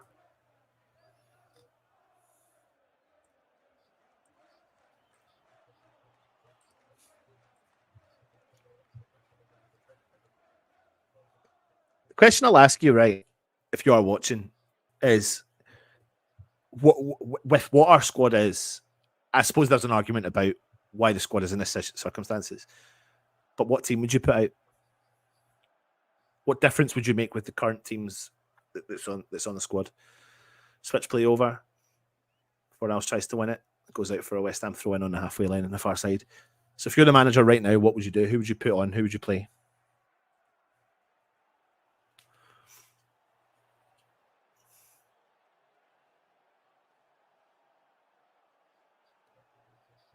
Punted away from West Ham from Danny Ings. Diaz collects the ball on the edge of the centre circle. Referee blows up. Free kick, Sheffield United.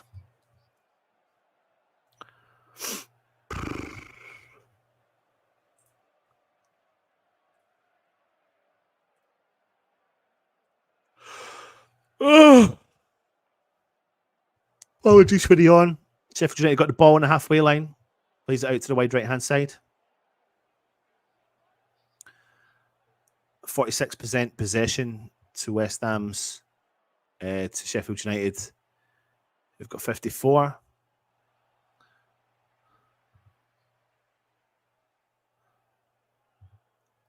Sheffield United have got the ball through their centre back, just on the edge of the 18-yard box. Switch it out to left-hand side. Brent Diaz plays the ball forward, just a punt forward, but they are through. Dinos and Zuma getting a little bit mixed up, but they do clear. Sousa's got the ball in the middle of the park for Sheffield United. Looks like he's going to go and switch it out the right-hand side. He's got space and time. I don't know how they've not done it, but he played it through the middle. He's on the edge of the 18-yard box. He has a shot and it's blocked, and it's another corner for Sheffield United.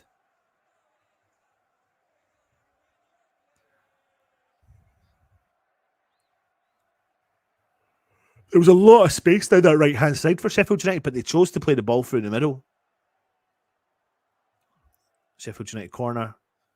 Second corner of the game. But it feels like it's more because they've got the big throw-ins coming in. Ball whipped in. Oh my God, free header, and it's gone straight to Areola.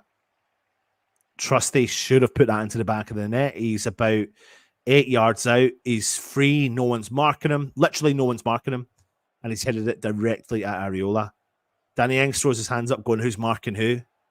But it's true, who was marking him? That's a couple of times we've got away with it. We've had 2 clear-cut chances. They've had 2 clear-cut chances in this game. I would say their chances, though, have been definitely should have put them away. Ball played back to Areola.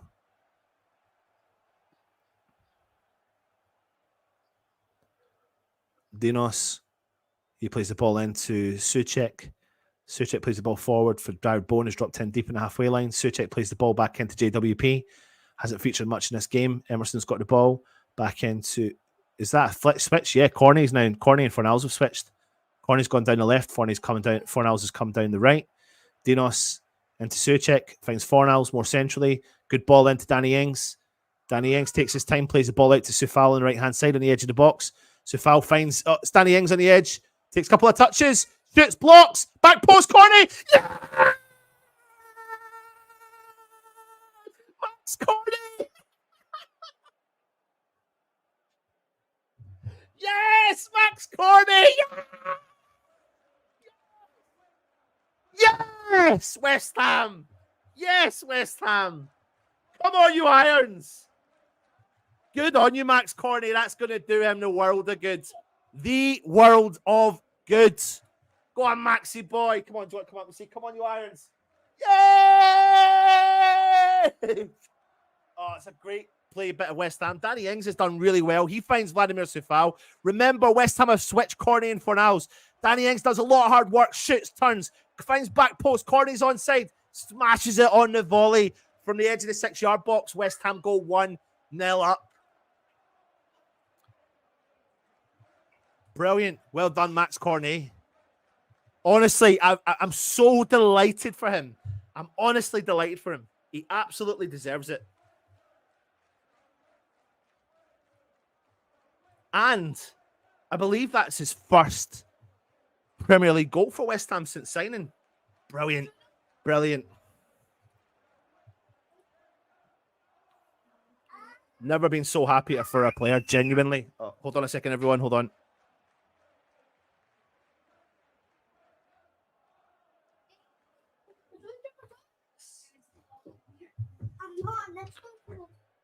Hold on a second, everyone. Hold on.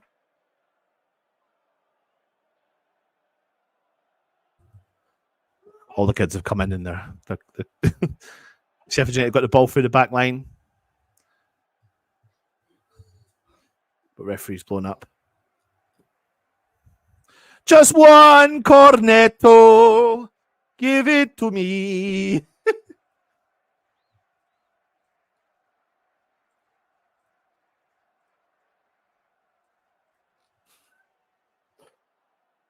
So West Ham. You know, this is comment Iron Bubbles, right? And I love you. But this is such a West Ham social media comment right now, isn't it? Isn't it?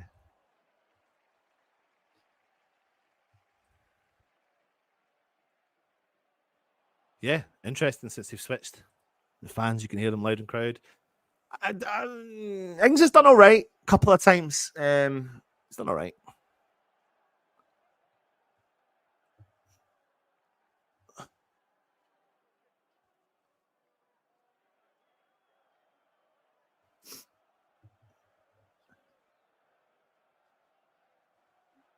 There comes another throw-in coming in from Sheffield United. Into the mix, misses every single player, including Sheffield United and West Ham, but then we come back in with the second ball and clear it with Danny Ings. Max Corney wins it, plays it back to JWP, skips by one player, gets the foul. He does well.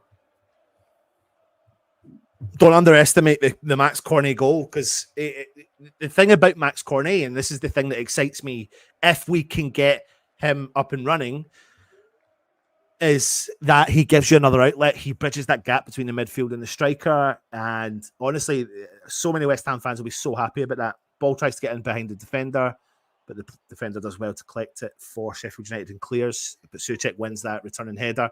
But there's a foul on the West Ham player. I do not know how he's not given a foul on Sufal. And it's a great tackle one there by Tommy Souček. It goes out for a throw-in. And West Ham then switched and put Fornals out on the right-hand side. But Fornals actually started that play through the middle, fed into Danny Ings, and Cornet's made a bit of a difference so far. So long may that continue. Sheffield United punt the ball up over the top. Dinos is there. He skips ahead of the Sheffield United player, takes a touch off of Sheffield United, and it's a West Ham throw-in.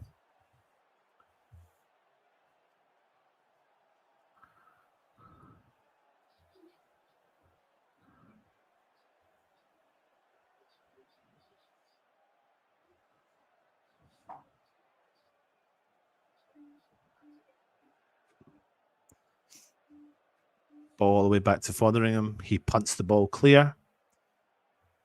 Dinos watches it, heads it clear. Souček wins the second header. Can we win the ball back in the middle of the park? We don't. Sheffield United come out on top. They drive forward down the right-hand side. He cuts back deep in the West Ham half. Nothing on for him. Smashes the ball into the box, back post. A lot of work for Brennan to Diaz. Back to Diaz again on the edge of the box. Trusty plays the ball into Souza. Back into Hammer through the middle. Sees the run from Diaz. It's a good marking there from Sufal, who just does enough on the nudge to put Diaz off, and the ball goes out for a West Ham goal kick.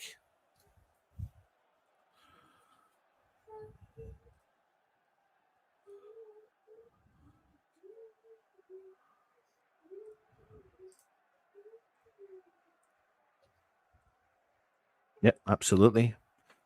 Fornals down the right-hand side. Leaves there something there for Bowen to chase, but the defender gets in for Sheffield United. West Ham take a deflection again, but it's a Sheffield United throw-in. Diaz takes it early. Trusty. Bowen starts to put pressure on the defence. It's back to Fotheringham. Bowen fancies himself against Fotheringham. He plays it over to the other centre-half.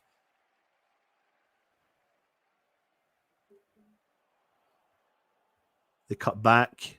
It's going all the way back down. Full back to the keeper, Fotheringham. Danny Ings puts the pressure on, plays the ball through the middle. He's given it away straight away. JWP looks like he was fouled. I'm telling you now, we need to get at Fotheringham more. He looks shaky.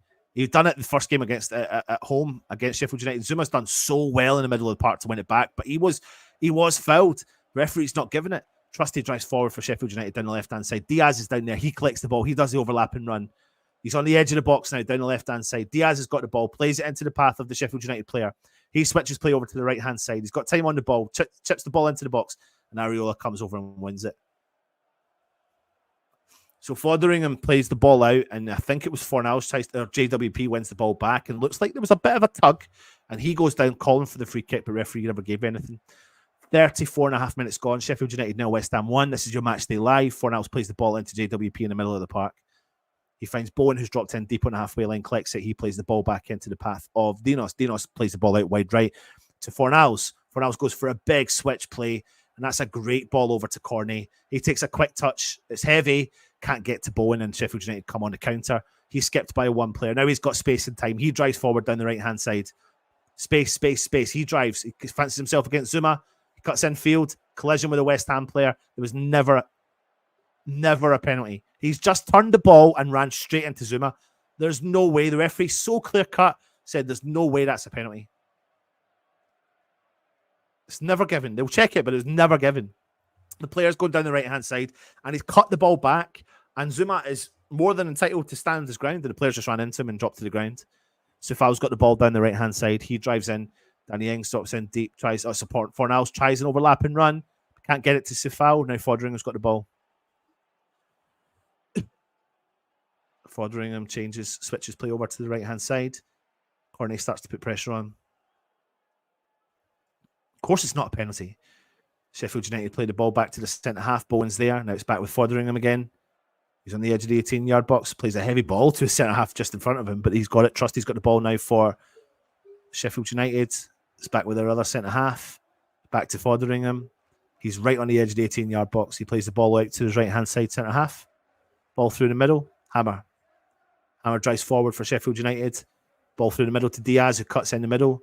He sprays the ball out to the right-hand side. It looks like he's switched now. He's gone out to the right-hand side. Diaz, ball through the middle. He's got the ball inside the 18-yard box. Skips by one player, but then shoots, and it goes out for a West Ham throw-in. So the thing is, like, as much as they're getting forward, we're kind of dealing with their requests. He's down the right-hand side. To score from that angle is going to be really tough, especially with a defender in front of you. You'd be best trying to whip that ball into the box than you would be shooting. A throw into West Ham.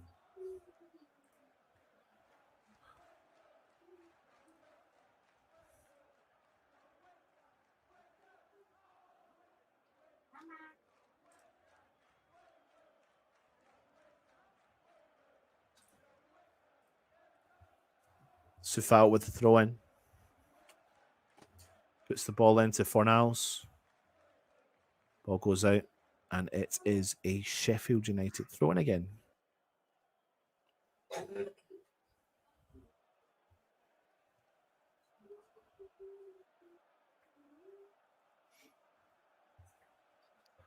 Trusty with the throw in.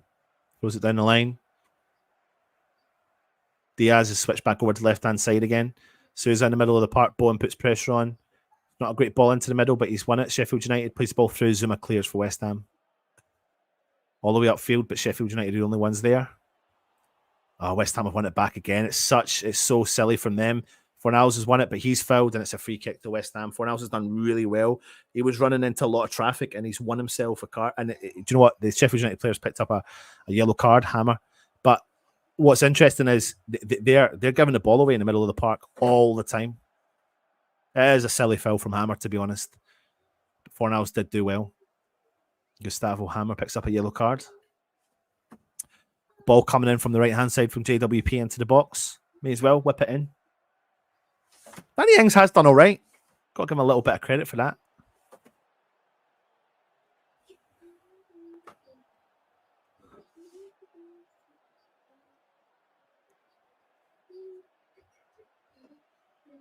JWP. James Ward-Prowse. Free kick, 40 yards out, far right-hand side. He looks like he's going to whip it in. He does. Goes right into the back post. Cleared from Sheffield United into the back post, but cleared into the path of Max Corney, who's on the edge of the 18-yard box. Feeds the ball out to Emerson. Is it Fornals? Ball through. Oh, my God. Bowen! Bowen! Oh, no! Shit! Oh, no! Blocked again! Oh, my God! Block from Sheffield United. We had 2 or 3 chances there. We shouldn't put the ball in the back of the net, but we couldn't. Just Sheffield United defending for their lives here. West Ham have got a lot of pressure on. I didn't see that again. I couldn't keep up. The ball got fed through to Jared Bowen. Big throw in coming in from Vlad. Oh, it's a big throw in. Oh, it's gone to the back post, but the keeper came out and Sheffield United have cleared it. And West Ham have won a corner from absolutely nothing. But it's just such an intricate ball in through. I don't know who it was that played the ball through to Jared Bowen. But it's just intricate ball, penetrating the defence. Really nice. Great run from Bowen again. Beat the offside trap. Travels through. Instead of shooting, tries to cut back. It's blocked. Finds its way into Fornals. Shoots. Blocked. West Ham have won a corner. JWP. Whips the ball in. Oh my God! It finds its pathway to Bowen and he hits it as it hits the ground. I thought it takes a deflection off of another player, but it doesn't, and it goes out for a goal kick. It clears everyone's head, and Bowen on the edge of the 6-yard box. I think it may take a slight deflection off of him and Zuma. Oh, it's unlucky. 5 minutes to go. West Ham right now. It's all on West Ham.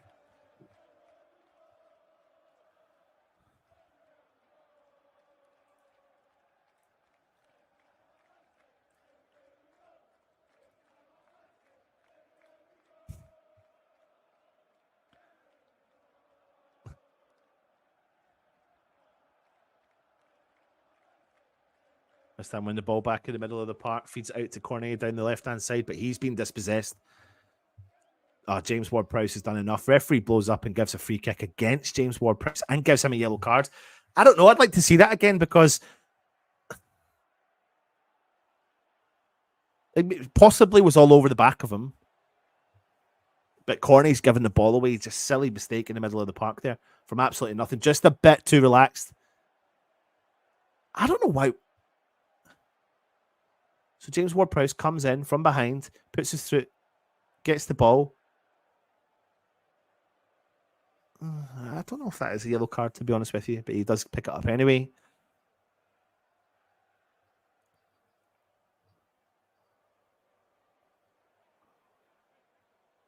Free kick to Sheffield United. 40 yards out on the far side.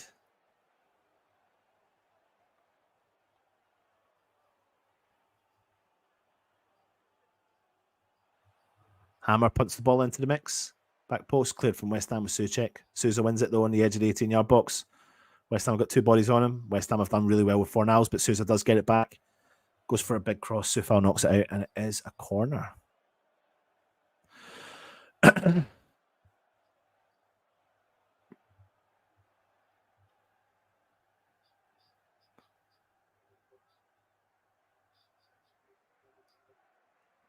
So that's a throw-in. But Robinson again with his big whip-in throw-in coming. Literally like a corner. So it's going to put us under pressure. Big throw-in. Cleared from West Ham. Front post. James Ward-Prowse. Cleared again from Pablo Fornals. He's done well. Sheffield United won it back. Oh my God, he's nearly given it away. Sheffield United from Danny Ings. Just so edgy on the back. And McAtee smashes the ball into the mix. Header. Oh, it's a great save from Areola. Oh, Diaz has put the ball into the back of the net. It's terrible defending from West Ham. It's honestly really, really bad against the run of play, and it's terrible defending. And Diaz, the man, comes back to haunt us again. I honestly can't fathom what's actually happened there. Do you know what? Zuma's been caught out terribly. Zuma has been caught out terribly.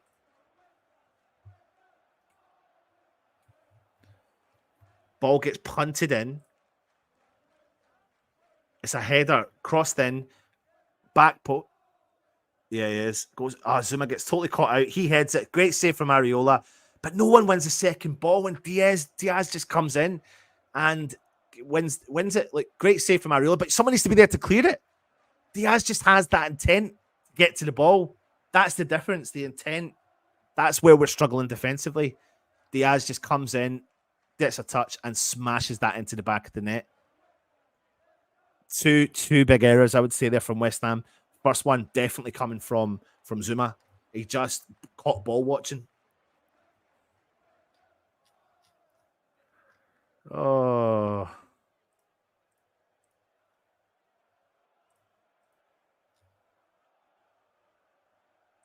He doesn't actually, I'll be honest with you. He really looks like he's struggling. He really looks like he's struggling today. He's not got any pace. The pace is gone. He's great at your kind of blocking and the tackling from in front, but anything that goes over his head, I'd be more tempted to swap Zuma and Mavropanos and drop Mavropanos a bit deeper. But I'm a bit concerned with Zuma now, and they've equalised, and it's one each, and it's just get up. It's a collision between the two players. Referee will blow the whistle now. 2 minutes of added time. Zuma clears for West Ham.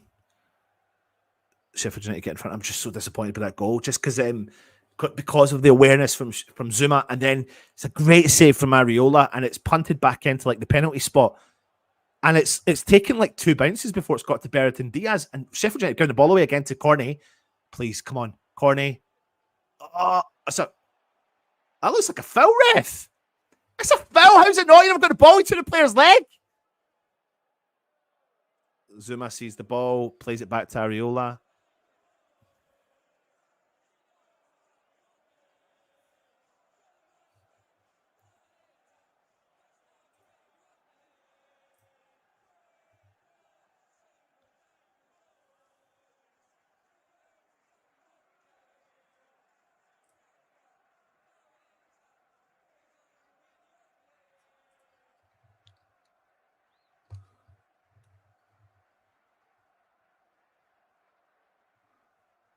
Sheffield United with the ball. Oh my God, we're getting turned from our defence. They come out on top on the edge of the 18-yard box. Shot from distance, blocked from West Ham. Corner.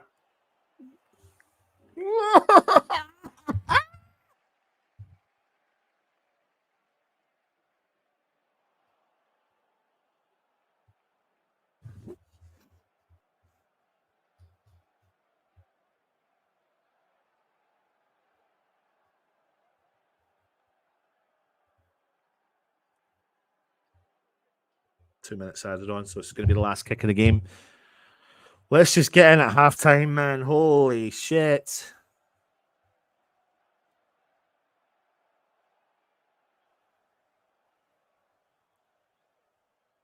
Hammer over the ball, punted in.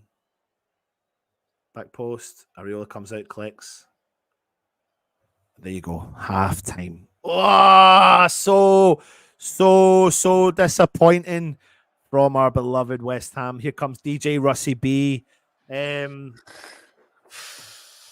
don't know how to explain that. I don't know how to explain that half. To be honest with you, I know you're going to talk it through, but I am. It was so up and down in terms of a performance for me. We have had quite a few chances. They've had quite a few chances. But I'll let you discuss it, and I'll be back, of course, for the second half. Thank you, Miss Irons. Thank you, Mr. Baker. So,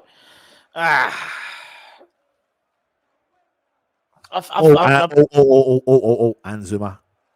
Yeah, and that's what I was going to start. I mean, that to me is the discussion is Zuma. As I said, and I said it from the beginning. I said it. He can't play 2 game weeks He can't play 2-game weeks. Obviously, he played against Bristol City on Tuesday. I thought they should have played a Bonner, and then keep him fresh for this game, and vice versa. He was going to play him then play a Bonner today. Yeah, and you know he's it doesn't work. It doesn't work on 2-game weeks, that's for sure. He Cornet for me, he's always over trying. He's always everything's a little bit too much. Obviously getting on the score sheet, the rebound. Bowen could have easily got one, if not two. Particularly towards the end, there was a thing when he cut inside. So he cut on the outside and he shot. And then there was the free kick, there was a corner, weren't it, when it came in? And he sort of I thought he buried it, but he didn't. He was going to bury it. But it's just a bit. And they're the same. They've had lots of chances as well. It's been quite an open game, really, all things considered. If anyone needs a first goal, a team points, we'll give you that. Yeah, exactly. What an advert for charity. It's a piss day. And what did we say about Ben Brenton Diaz? We knew he was going to come on and end up taking scoring, because obviously we were so heavily linked to him. Wind in our face next half. That's like old school, isn't it? We're downhill second half, lads. It's all right. Why is it always a player who hasn't scored in the year comes break? Yeah, exactly. And why can't it just be Danny Ings? Why can't it just be Danny Ings? Just score a fucking goal, Daddy, please. Zimmer Frame FC. It happens when it seems that we have a run of games, but we didn't. But that's why I didn't get the whole Zuma playing on Tuesday. Just didn't get it. Now, granted, there's not a game for another 10 days, but still, he can't play 2 games a week. He just can't. What the hell is wrong with this team playing poor sides?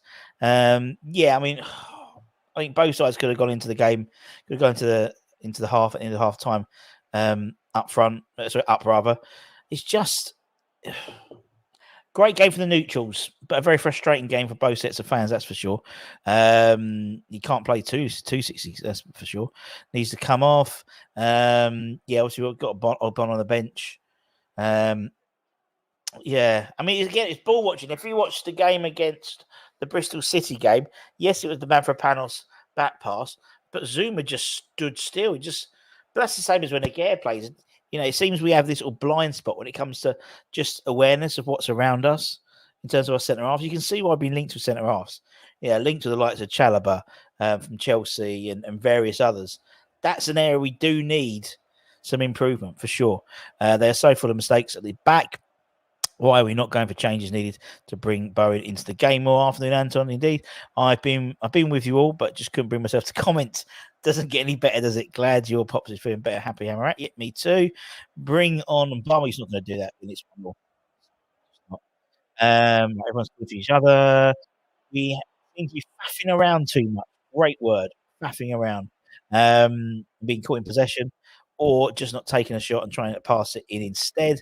Zuma looks like he's running on a peg leg, always does. Danny's try hard. I mean, that's one thing about Danny Ings. You can never say he doesn't try, because he does. Right. Okay. Let's do 2 things. Let's put in the chat. Give me your 1-word halftime analysis. Just 1 word. And then let's go through them all, because I love those. Because you got to think about it. How do you start that whole half in 1 word?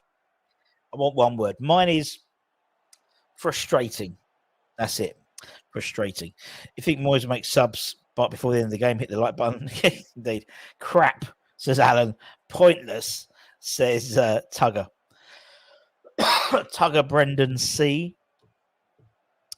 Ings has passed well. Cornet's not. It's a lot of words for 1 word. Not aggressive. He needs to come off. There was, to be honest, Forno has a couple of loose passes, particularly towards Emerson as well. Tough, talentless, says Michael. Frustrating. We're missing Flynn Downs. Flynn's got a great goal. These type of games when Edson Alvarez isn't around, then someone like Flynn would come in and do a good job. Scored a great goal yesterday. It's his birthday yesterday. Moyes ball confused, inept, says Gary. Backwards, says Hammer. Loose, great word. Loose indeed. Rubbish, said George. Infuriating. Some great words. Great words here. What else we got? Clueless. Mediocre. Great. Yeah, I think mediocre is a great shout. Mediocre is a good shout. Embittered. Embitter. Embitter. I mean embittered. Is it embittered, not embitter? I don't know. But good word though.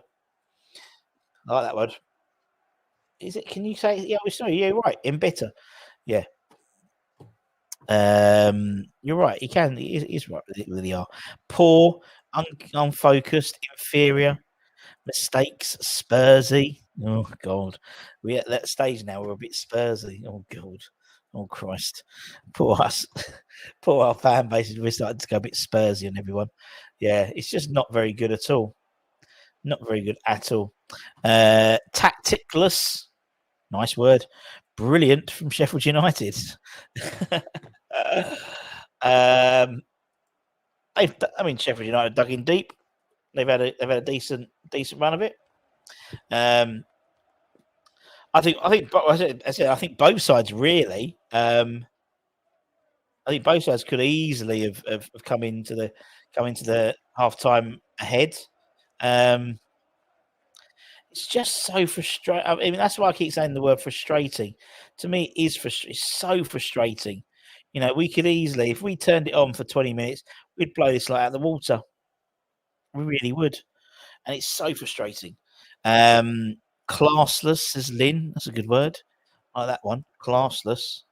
Right, let's cheer ourselves up and win some stuff. I need to send Alan his picture. Remember to do that. Right, okay. Let's win some stuff. Let's win. I've got a signed one of our notebooks. Let me get it.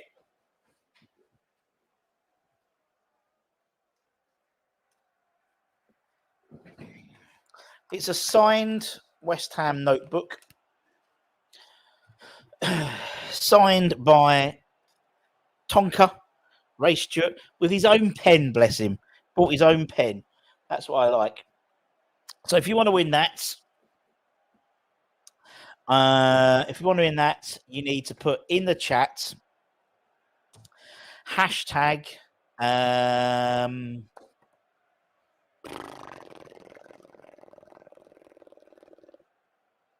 Let's think of a word. Hashtag. I don't know. I can't think of nothing. My brain's gone to mush. Okay, let's just make it simple. Hashtag Bowen. That's it. Put in the chat that, and then we'll get everyone. We'll get someone to win some stuff. We'll see that sign. So put it in the chat, and we'll draw that in a minute. Rusty B, what would you do second half? I'd probably bring in second half. I'd probably bring on corner, take off corner. Wouldn't mind seeing Marshall giving a run, but I just can't see it happening. I just can't see it happening. Now, ever we are so desperate for subscribers that look, we've even got a little one. She's got a hat on as well. A little bit unhappy. She's mainly unhappy with that West Ham performance. Yeah, she's fuming. Oh, that's how we're all feeling. Oh, hello! Look at you. Hello. The hat's gone a bit wonky. How are we all? Well, a bit annoyed, aren't we? Really, at the moment. Not ideal, is it? Not ideal at all. And by look of Mia's face, she feels exactly the same. It sums it up, doesn't it? If ever a child could sum up how West Ham fan base is feeling at the moment, it's Mia. God bless her. She's not impressed. One ear out and everything. I know. Oh dear. But yeah, I saw parts of the first half, and yeah, disappointed. We can't hold on to a lead, can we? Nope, not at all. Things that are not going perfectly at the moment. So it's just not at the moment. It's just it's really just. I don't know. It just can't. With this weird rut at the moment, isn't it? It's a weird rut, and it just seems that although we scored, I thought great. You just knew we were going to concede. Yeah, no, it literally felt like it the whole time, and you just don't feel confident when you've got the lead, do you? Although it happened, it feels like by chance that we've got a goal. So yeah, stressful times. We're going to take this off. and then having a baby as well is extra stressful. There we go. I was going to say it's stressful around.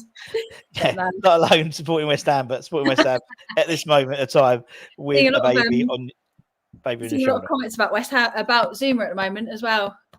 Yeah. I mean, he's not. I said he can't play a 2-game week anyway, so he can't play a 2-game week, and he has, and it's so that's on Moyes really. It's on Moyes. Didn't have to play him on Tuesday, and he could have easily played a Bonner, I thought, today. His knees are just knackered, aren't they? You see, he just can't change direction. It feels like as soon as someone breaks, he just doesn't have the push off in his legs to be able to keep up. and Yeah. it costs you. Can Mia play centre back? We'll give her a go. Give her a go. She's It's not quite about- walking, but we'll try. well, and even Zuma anyway, so that makes no difference. Exactly. Yeah, I mean, makes no difference at all. And We're I mean, similar you've got Martinez at Man United. He's a little one, isn't he? So he's Yeah, quite small. exactly. So there we go. don't need height. It's almost like I forgot. It's almost like I've forgotten about the game now. You're right. It's a distraction. Bring it Exactly. back. That's what Our we mind need to do. Bring on Mia every game for half time, and just I've let her gotta just say, like, oh shit, you got It's a been game a on. very good distraction because I've been so out of touch with West Ham over the last few weeks. I was like, sure, I'll be able to look at my phone and keep up. I don't know what's going on. I've just obviously seen bits and pieces, but I feel out of touch with West Ham. It's very weird. Very weird. Yes. Yeah, well, I suppose after today, I mean, obviously we haven't got another game till next Thursday or Thursday after next, so it's going to be a bit strange. But yeah, Back into it slowly. But is yeah, Holly holding Danny Ings? No, little Danny. yeah, little Danny. Got to give him all the encouragement he needs. Yeah, All the exactly. encouragement she needs, bless her. Exactly. It was always going to happen, wasn't it? As well, Ben Brereton Diaz on his debut. I called it. Yeah, knew it was going to happen. Always going to happen with Ben. Yeah, with BBD coming back. Smear over to Dan quickly because she's very upset about West Ham. So Aren't we all? Aren't we all? bye, everyone. Yeah, bye everyone. Have a cry.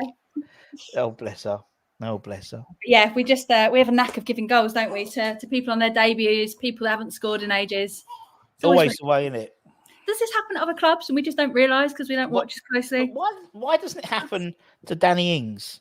That's what I don't understand. Why doesn't it happen to Danny Ings? Why can't Danny Ings just do it? And then because it would be lovely if he just scored a bloody goal. I thought he was a bit unlucky. He's been trying hard, old Danny. He does try hard. I was going to ask, what do you think of him playing as a 10? It says a lot, obviously, that we haven't trusted him as the striker. That's brutal, isn't it? Literally, like you can be bad, isn't it? So bad.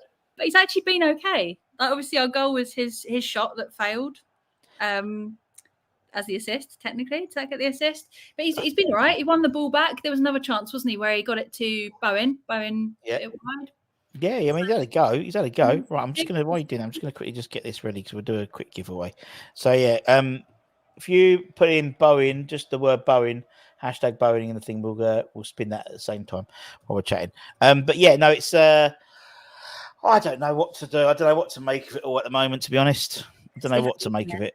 And the squad is thin, like with AFCON and the injuries. And then you start hearing about other people picking up knocks and it's worrying, isn't it? Because I thought our starting 11 was decent. We had a couple of kind of options on the bench. There were certain positions I knew we needed to strengthen in the transfer window.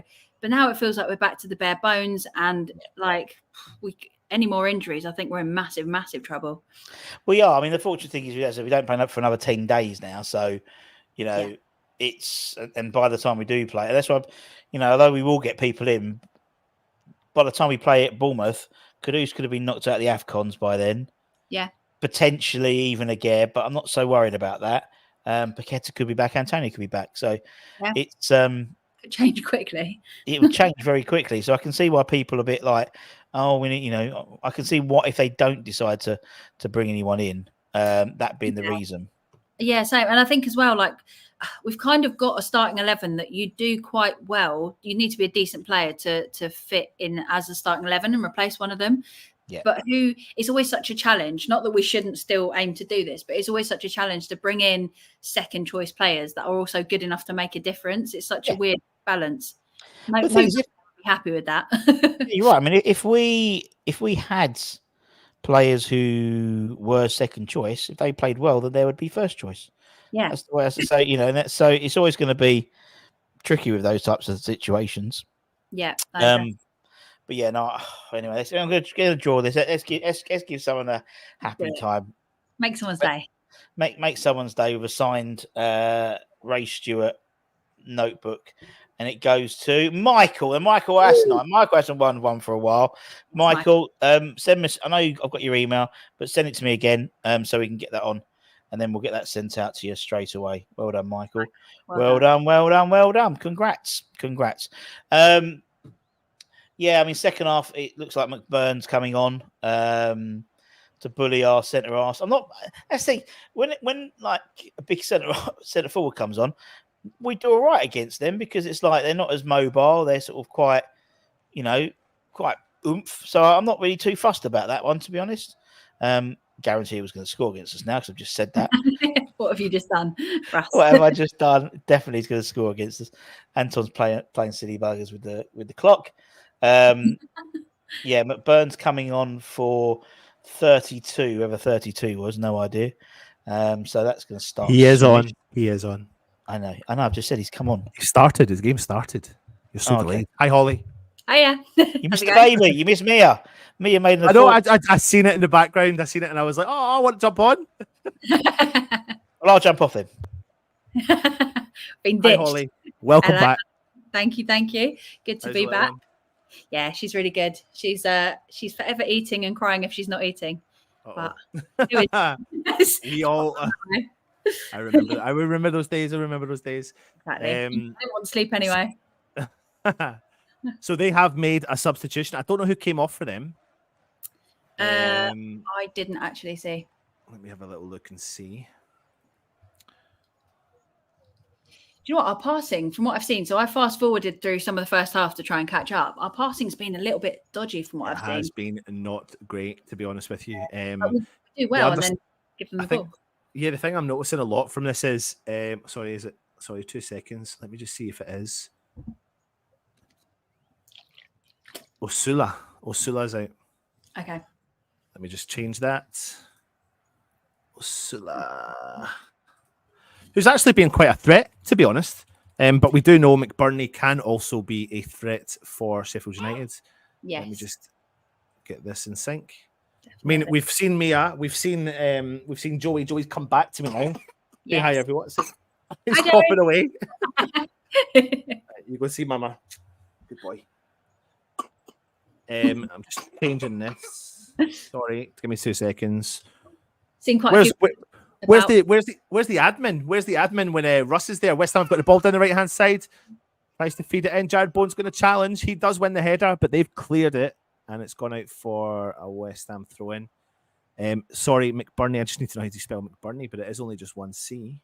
Right. Sorry, what were you saying there? Seen quite a few comments about Zuma's captain abilities. I'm not going to lie to you. I've been really concerned with Zuma in this game. Yes. He's kind of ball watching, and you can see he's definitely off the pace. Here comes a big throw in from Vlad. Even Big just throw in. Oh, it's a second header, and it's cleared. Corney on the edge of the box. James Ward-Prowse plays the ball back to Zuma. Zuma plays it out to Fornals. It's a good run there from Danny Ings. Sorry, over to you, Holly, again. what time are you on, Anton? I'm going to try and rewind. I think I'm like 30 seconds out from you, so I can talk about. I am 48-12. 48-12. Right, bear with. Are you ahead? Yeah, I'm ahead by like 30 seconds. Oh, wow. Where are you now? 48. 48-22, 48-23. Nice. Right. I'm at 29 now. That'll do. Perfect. Perfect. Perfect. Yeah. Zuma, even just watching how he's sort of walking around, and when he's off the ball, he does not look like he's moving well at all. And we've known that he's got the knee problems for a while. Yeah. He's definitely struggling. Yeah. It's just with their goal, that's twice now when he gave away the free kick, and then for the goal in particular, he watched the ball travel over the top of him while the player broke. Yeah. Free from him, and that's what caused the goal. The second thing what caused the goal is the fact that no one had intent to clear it from a really good save from Areola. Yeah. He did so well to save it. Obviously, it did get palmed back in front of goal, but there's only so much you can do when you're just trying to stop it going in the net. So frustrating one. I so hope we can get a few players like Cornet start to sort of put a bit of creativity into our game as well, without the likes of Paqueta and. Absolutely. Sheffield United are playing the ball in our box. Good tackle from Zuma. Corney comes out with it. Danny Ings drops in deep, keeps a hold of it, sees a big switch play over for Bowen to chase. Fotheringham comes out and collects it. Corney's had a kind of odd game today because he's been reasonably creative to a certain extent, and then a couple of times gave the ball away quite drastic areas. Yeah. Leaving us a bit of problematic. Definitely. Fornals as well hasn't been fabulous on the left wing from what I've seen as well. Quite a few misplaced passes as well. Seems to be. That's the issue. The passing seems to be. But then there is an element of this team. There's a misplaced pass there from Emerson. to James Ward-Prowse that goes straight to the Sheffield United player. It's like they're not playing the ball in front of the opposition team. Yeah. Oh, big ball into the box, clear. Oh, Ariella comes out and collects it from McBurney. There've been chances both ways, haven't there, throughout the whole game? Absolutely. Yeah, absolutely. I mean, Zuma again off the pace with that glancing header, trying to win it, but trying to get a header on it. Could have put it in the net if it was much slower. Yeah, absolutely. Yeah. I've said this all along, and I think we as West Ham fans know this about Zuma. I think he's ball comes through on the edge of the 18-yard box. Sheffield United have still got it. He switches play over to the wide right-hand side, shot from distance, blocked and corner to Sheffield United. We've got most of the team back in the box there to try and defend that one. Yep. Diaz. The thing with Zuma, you can clearly see defensively, though, we need to look at that moving forward. Yeah. But Zuma in this particular game needs to not play so deep. I think the jury's out on Mavropanos, but I would rather Mavropanos play in that deeper position than what Zuma does, because you don't want him to be your last line of attack. Ball into the middle. They've won the header, but it's gone out for a goal kick. And that's my concern, is he's the last line of defence and he doesn't have the pace. And I feel like what we're doing here now is a kind of, with all due respect to Zuma, we're doing a kind of a Ogbonna. Yeah. And if you're the opposition, you just come in hoping to absolutely just target him, don't you? Because if you can turn him, or like you said, play a ball over the top, he's just not getting on the end of things anymore. And it's so easy to turn him, basically. So when you've got a centre-back that's such a, I guess, weakness when he's not... it's a massive shame, but it is something we've got to focus on. I also am a bit concerned about Mavropanos, but at least he's fit, and I suppose probably won't get at least he's fit. That's a concern. When we say at least he's fit, ball over the top, but again, to no one. I said in the first half, Holly, Danny Ings was okay, right? Yeah. Better than normal. The but is, the escape just needs a little bit of va-va-voom. And honestly, with all due respect to Danny Ings, I would honestly rather see Marshall or Mubama. Yeah. Are you telling me Danny Ings does not have the va-va-voom that you want? You could see him doing that advert, couldn't you, with Thierry Henry? No, I think I'd rather see. I'm actually quite intrigued to see what Marshall can offer. I think I remember saying physically, Mubama is the one of the younger players that is most sort of like physically up to doing well in the Premier League and looks like the build that you'd need to be. But Marshall's been doing brilliantly as well. So I'd be intrigued to see what he can do. Well, I'm nearly giving away a ball there from Fotheringham, but Sheffield United defender's done well, driven forward, comes to the halfway line, feeds the ball out to the left-hand side. On the far side, he keeps a hold of it. The ball as well. I think he's looking to switch. Yeah. Sousa's got it. Then he switches over to the right-hand side. McAtee's got it. Puts onto his left foot. There's overlapping run, but he holds on to it. Nothing on. Hammer's got the ball, but gives it away. So this is the benefit to what's happening with Sheffield United, because equally they're giving the ball away as much as what we are. Yeah, Ward-Prowse just intercepted that. It was a terrible pass from them. Yeah. So at least we're equally terrible at holding possession. That's the problem. That's the issue here, isn't it? James Ward out wide. It's back with Sufal. Back to Dinos. Every time I say Dinos, I always can't help myself and want to say Konstantinos Mavropanos, one of the best names in football. It is. Zuma screaming to Cornet to drop in deep to collect it. Yeah, he hasn't got any options, just getting closed down. He's had to play a long ball. Just that long ball is just so wasteful. Their defender, waste of time. Yeah. Looks like there's a little tornado of rubbish and bin bags that are flying around their goal. Kicking about the stadium, isn't there? No, it's bad when I'm watching. the other thing as well is that I've totally lost my train of thought. What I was going to say there. We'll never know. I've totally gone. It's gone. It's gone. They're just playing around at the back until they see an opportunity. Yep. We've got a lot of numbers back though. I can see literally 8 players, I think, that are literally ready. Yeah. But can we get the ball off? Good. Corner. Throw in to. The thing is, though, their throw-ins are just like a corner, because they're literally throwing it into the mix. However, they've not done it for this one, and they've taken it and fed it back the way. Yeah. Yeah, it's not really a benefit when someone's got distance on their throw.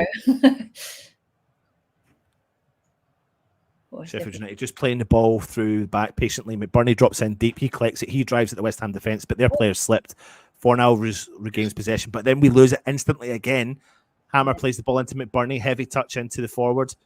West Ham trying to get possession again. Hammer chips the ball, switches play over to the right-hand side. McAtee's got the ball on his left foot, crosses it in, but comfortable catch for Areola. What's the referee doing there? I am not 100%. Oh, he's given a free kick for a handball against Emerson. I didn't see that at the time. Oh, yeah. It's a... Yeah. He's turned his back, but he's kind of put his arm up and... Yeah. Someone's going absolutely... He was fuming. We all look baffled all around the ref, very confused. Zuma's not impressed with the decision. Ref does Come not. on, West Ham. What? I know that's what I was going to say. Marshall. The one thing we need to remember about Marshall is he has got senior experience because he plays and has played for Northern Ireland at international level. Very true. This is dangerous. A dangerous position. Probably 20 yards out. Yeah. If you were to pick where you want a free kick from, I would say this is probably about it. Our wall is just adjusting itself. Yep. So it depends. Oh, Hammer's gone early. Back post. Oh, he's unmarked. Into the mix. Clear from West Ham again. I think Areola's got a touch on that, or has he missed it completely? No, he's not. Goal kick. No, I thought that ball. He's completely unmarked in the post. We don't man mark. No, and it worries me because no one was ready to pick that up. Drives me insane. We had 4 nails free, but no one on whoever it was on the back post. On the back post. I don't know why I feel like we concede a lot from these set pieces, and we don't man mark, and it seems to be the modern way, especially with West Ham. It's that kind of zonal marking, but I don't think that zonal working works. No, you've got to be so on the ball and on the ball. Yeah, and you've got to be so aware of who's around you and able to move quickly to whoever you need to go for. But when we've had a few sort of errors in communication, I think that at that point, you know, that zonal marking probably doesn't work as well because slightest lapse in concentration and you've left someone like that could have very easily turned into a goal. He had all the time in the world on the back post. Luckily at Sheffield United. 100%. Can see us getting another red card. Mubama on, Marshall on, and Johnson on is what Iron Bubbles wants. Oh no, Diaz is through 1-on-1 with Areola, and he's headed wide. I tell you what, we have got away with that. Yeah. How are they getting so much distance on us? Do you know what they're doing though, Holly? Watch. I bet you have not. I need to see that replay, but look, he's doing the striker's run. Let me see the striker. Look, he's just staying on line and getting in front of the defender. It's so simple. Oh, Sufal gets dragged sort of sideways when Diaz is ready to absolutely leg it at goal, and he's managed to get about 1.5 meters on him. Diaz needs to be putting that away. You'd be massive. He knows as soon as he's hit the ball, you can see his hands going up to his head. Reaction. But Diaz has gone 1-on-1 with Areola. That's their chance. And I tell you what, they could regret that. Yeah. Sufal should not have lost his man there, though. No, he shouldn't have. But do you know what he was trying to do? Play him onside. Play him offside, sorry. And then he's lost him. They passed at the perfect time to make that invalid. So lucky.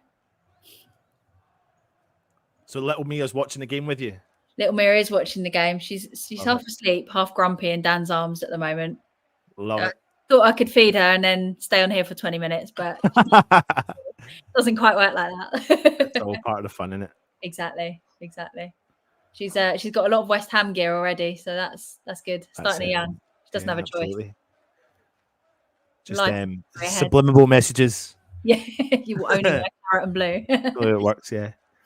Big throw in from Sufal down the right hand side, but Sheffield United just tower above the guys and win it. Then Barrington Diaz is clearing it, playing in his defensive role down the left hand side there. We check. Ooh. But they've come out on top. They've got the ball. They've cut in field. We do Danny so Ings well. wins it back. Go on, Ings. Plays into Cornet. Cornet's got a lot of work to do. Tries to shoot. Fornals has got the ball. Cuts to the left hand side. Still got it inside the 18-yard box. Emerson. Fornals again. Back to Emerson, overlapping run. It's not a great ball from Fornals, but it does go out in West Ham. It's not. It's a throw into Sheffield United. I don't know how the referee can tell who that hill that is. That throw in's for from his angle. Yeah. It's a shame for Cornet. Did quite well. Better from West Ham, though. A little bit better from West Ham. Take that. We had James Ward-Prowse as well, ready for us to pass it back too. Yeah. Didn't use it. Oh, Zuma all over McBurney. Just thrown to the floor. He's gone. Zuma's never getting back. No, he's not. Look at him. He's just McAtee's got the ball. He can't even Still on sprint. the edge of the box. Zuma is back now. Ball on the edge of the box. Shot from distance. Block from West Ham. Arilo comes out and collects. Oh, That was a weak shot, wasn't it? Luckily, didn't have much power in it. Go on, Cornet's. Oh, put out, bro. Sorry. Corney's offside again. Oh dear. Has he been offside quite a bit? I haven't seen. Yeah. Okay. I don't mind it to the extent that other people get really pissed off about it. Because I think at least then it shows if you're offside, I suppose, 6 times and then the 7th time you're not, then it shows your intent to always get forward and try and make those runs. I think Corney works better in that position. Right now, I don't know if you've actually noticed, but Bowen's gone out to the right and Corney's gone up top. He has. You saying you think Cornet's better up top? Or... No, I'm intrigued because I think Corney makes those good runs. Yeah. And I think he needs the clever player, the really clever player like a Paquetá. And potentially, I wonder if that's why they've now switched him, because Corney is playing up top and put Bowen out in the right because Bowen can offer that delivery.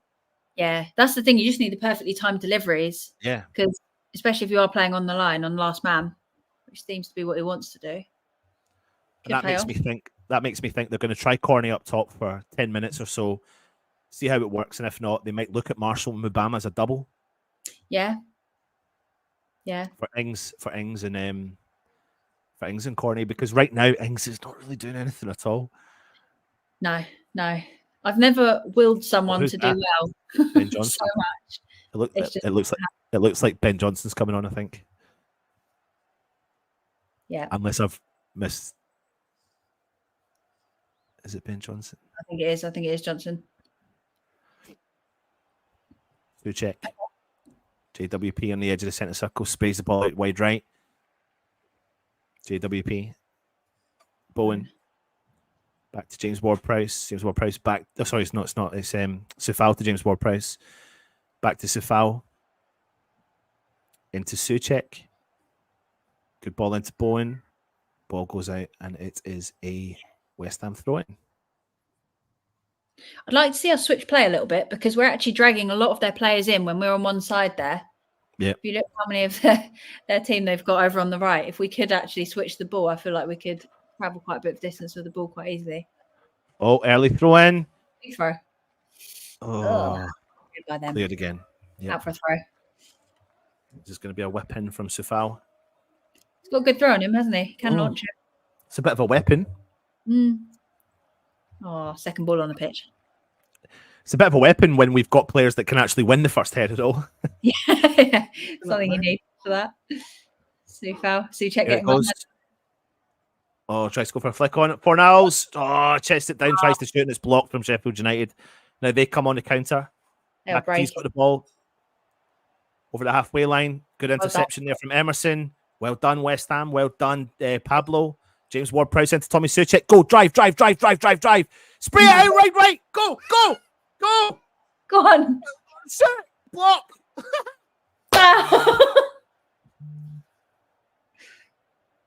Blocked. They've got the ball. They're going down if Souček had just got the ball to Bowen a little bit earlier. Yeah. Just a little bit earlier. Let's see what the sub's going to be. I think there is going to be a sub now. Not panning over to the bench yet, though. No, not yet.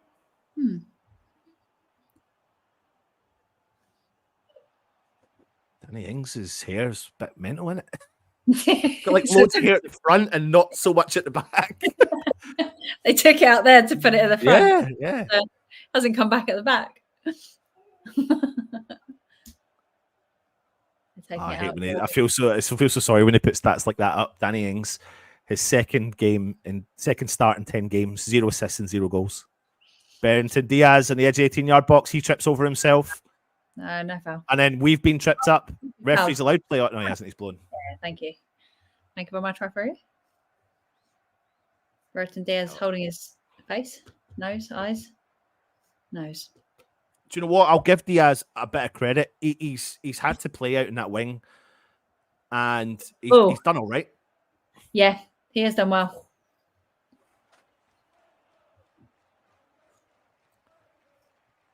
Maybe there's not going to be a sub so much. No. I just saw him getting ready. Sometimes we do take a while to actually make the sub, though, don't we? They're making the sub. Yep, they are. Archer. Archer. Let's see. Yeah, Archer. So he's an attacker coming on. Okay. Cornet's trying to get the ball. They've got Yep, it back. they can. The amount of times we get something on the ball, but it goes straight back to the opposition. Straight back to them.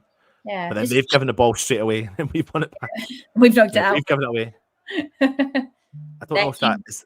Fast. We are definitely speaking. He is speaking someone. I think it is. I think it's Johnson. I think it is Johnson. And if Johnson does come on, this is interesting because obviously you're hearing the updates about West Ham looking at still offering him a contract. Diaz is coming off for Sheffield United, and Archer is coming on.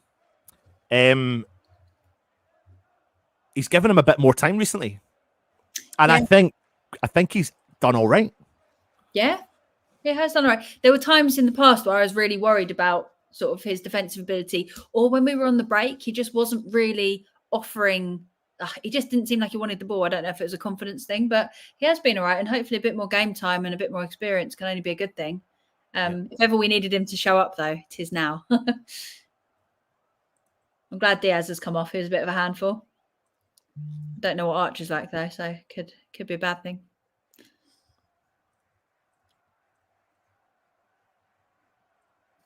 They're passing quite nicely in little triangles.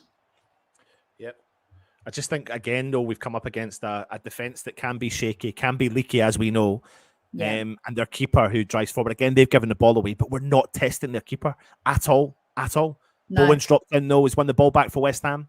He's driving Emerson down the wing. He's Oh, foul. he's been fouled. One of those cheeky tactical fouls where it's not far enough up the pit to usually get a yellow, but you've just broken up play. Cheeky. James Ward-Prowse into the middle. Bowen's giving the ball away. Mispassed. Back to them. Oh, Well, God, they're they're trying panicking over each right other. there. Yeah. They've It's just such a scrappy game, isn't it? Yeah. Oh, They've McBurney's done well, See but me then said they've it. given the ball away. Right, let's go. Emerson, neat ball into Ings. He turns, puts the ball into the path of Emerson. He drives forward. Oh, he's fouled. Ref, come on. Yellow. Got to be yellow. It's not yellow, is it? That's got to be a yellow. That one is, yeah. Yellow. It is. So another ball, another free kick, 40 yards out, far side. Another opportunity for JWP, but we really need to make these ones count. Emerson does well there as well with the 1-2. Passes and moves really nicely. Good pass. And 1-2. Yep. So what's he going to do? Is it going to be JWP? Yeah.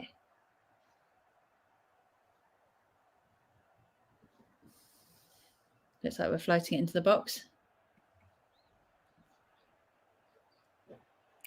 Big whipping.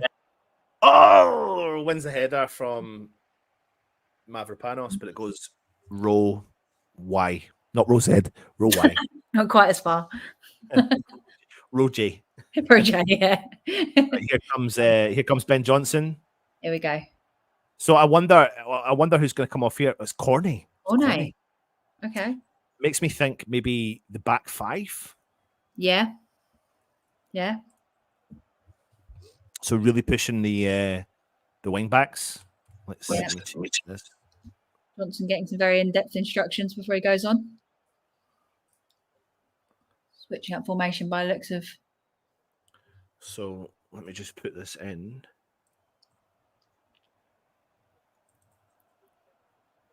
So their defence just playing it round on the back line at the moment. Johnson's playing really far forward. I was going to say, what's he doing up there? I like it. I like that he's chasing it down. He's playing in the middle of the park. Just seen on Twitter that apparently there are boos from the West Ham end with chants of you don't know what you're doing. So I don't think people in the stadium.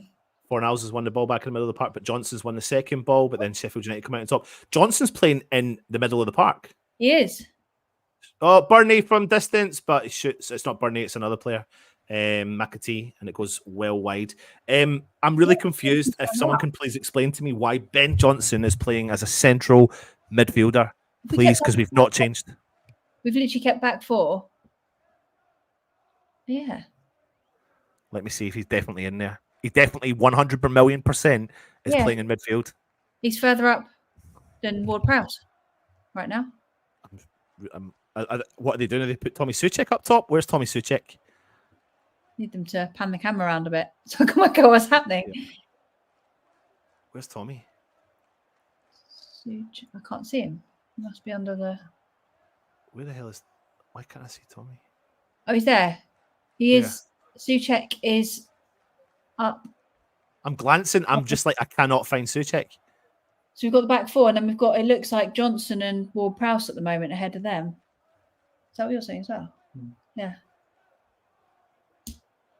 Mavropanos has just lumped a Sheffield United player and given a free kick away. I can see Soucek now, but I can't see the formation he's playing in. Yeah, I'm slightly struggling to work it out, but I think he's one of the 3, Johnson, with Ward-Prowse and Soucek. Oh, it's a weird bounce. Soucek wins the header. Ben Johnson drops back in, clears it for West Ham, and it goes out for a throw-in. Johnson rolling into the advertising boards. I'm just desperately trying to work out what he's doing with Johnson. I didn't know you could play anywhere further up the pitch, did you? No, I had no idea. I mean, I was just happy when he played it right back and stayed at right back. Ball whipped in from Sheffield United. It's gone over to the far side. Soufal's chasing it down. Sousa's got through. It's a good ball for Sheffield United. Cuts back. Cleared from Fornals to the edge of the box. Bowen's dropped in. He's done well. Soufal's got... Big clearance there from Soufal. No one's up top for West Ham. It's just a big up and under clearance. That's the problem with just hoofing the ball up. We're not there. Good Johnson. Oh, nice ball out to Emerson. It is. But I still don't understand why Johnson's playing the central midfield. It's confusing me. Someone here said Johnson has pace and can beat a man. Moyes maybe wants to run the ball out. It's a good ball from Fornals. Could be the Danny Ings turns, does well. Play it! Play it! Don't shoot! He does! Oh, it's so good, but he should have played it! Play it! Play it! Play it! Play it! Keeper gets down to his left. It's a good time. But look at Soucek and Soufal. Look at the space Soufal's got. I mean, it's a good shot. It's a good attempt, but... Oh, man. Zuma wins the header. Johnson regains possession for West Ham. He does really well. Turns the defender and drives forward. Ben Johnson. Go on, just keep running. He keeps running. He's travelling about 70 yards down the left-hand side. Whips the ball into the box. Goes over the top of Fornals. That's not bad. Do you know what? I don't know what Moyes is doing putting Johnson there, but the last 2 minutes have been quite exciting with what Johnson's done on the ball. You're absolutely right, Holly. He has done. He's done all right. Don't know what Still this confused. Is. I like it. It's a good tackle. No, it's not. Hammer's come out on top. From distance, shot blocked. Elbow to the face, I think. Ward-Prowse is down, struggling. He's up.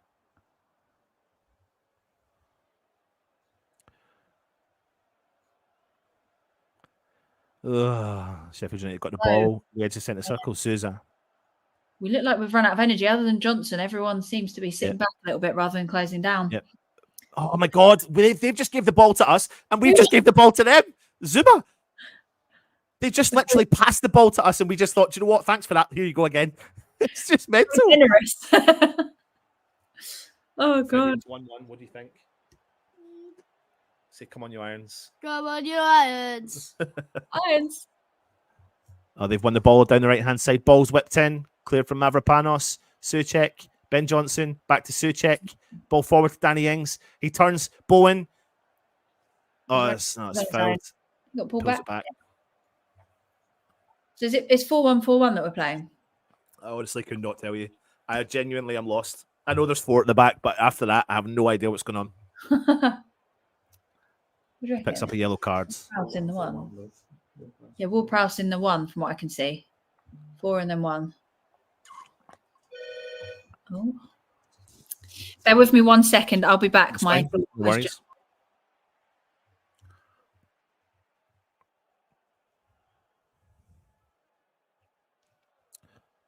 If you're just joining us, this is the West Ham Network. We are live, giving you the running commentary. Zuma is on a free kick for West Ham, deep in our half, being such a scrappy second half. Ben Johnson is playing in midfield for West Ham. You have heard me correct. He is. He's actually done all right as well, to be fair to him. But we are just punting the ball forward. There's no kind of finesse about the ball. No passing the ball, no holding on to possession. And the Sheffield United player is currently down. Trusty.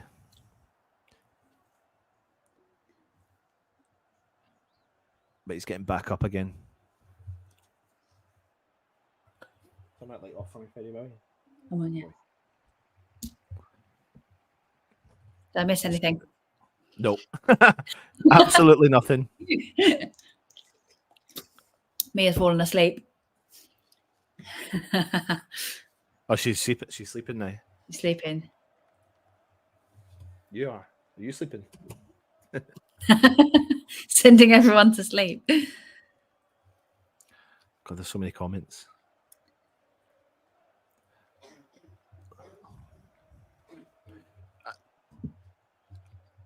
I can see the comments. I'm just going to try and avoid some of them. Just like that's where it's interesting. I know. I understand the negativity. I get it. Ball punted for.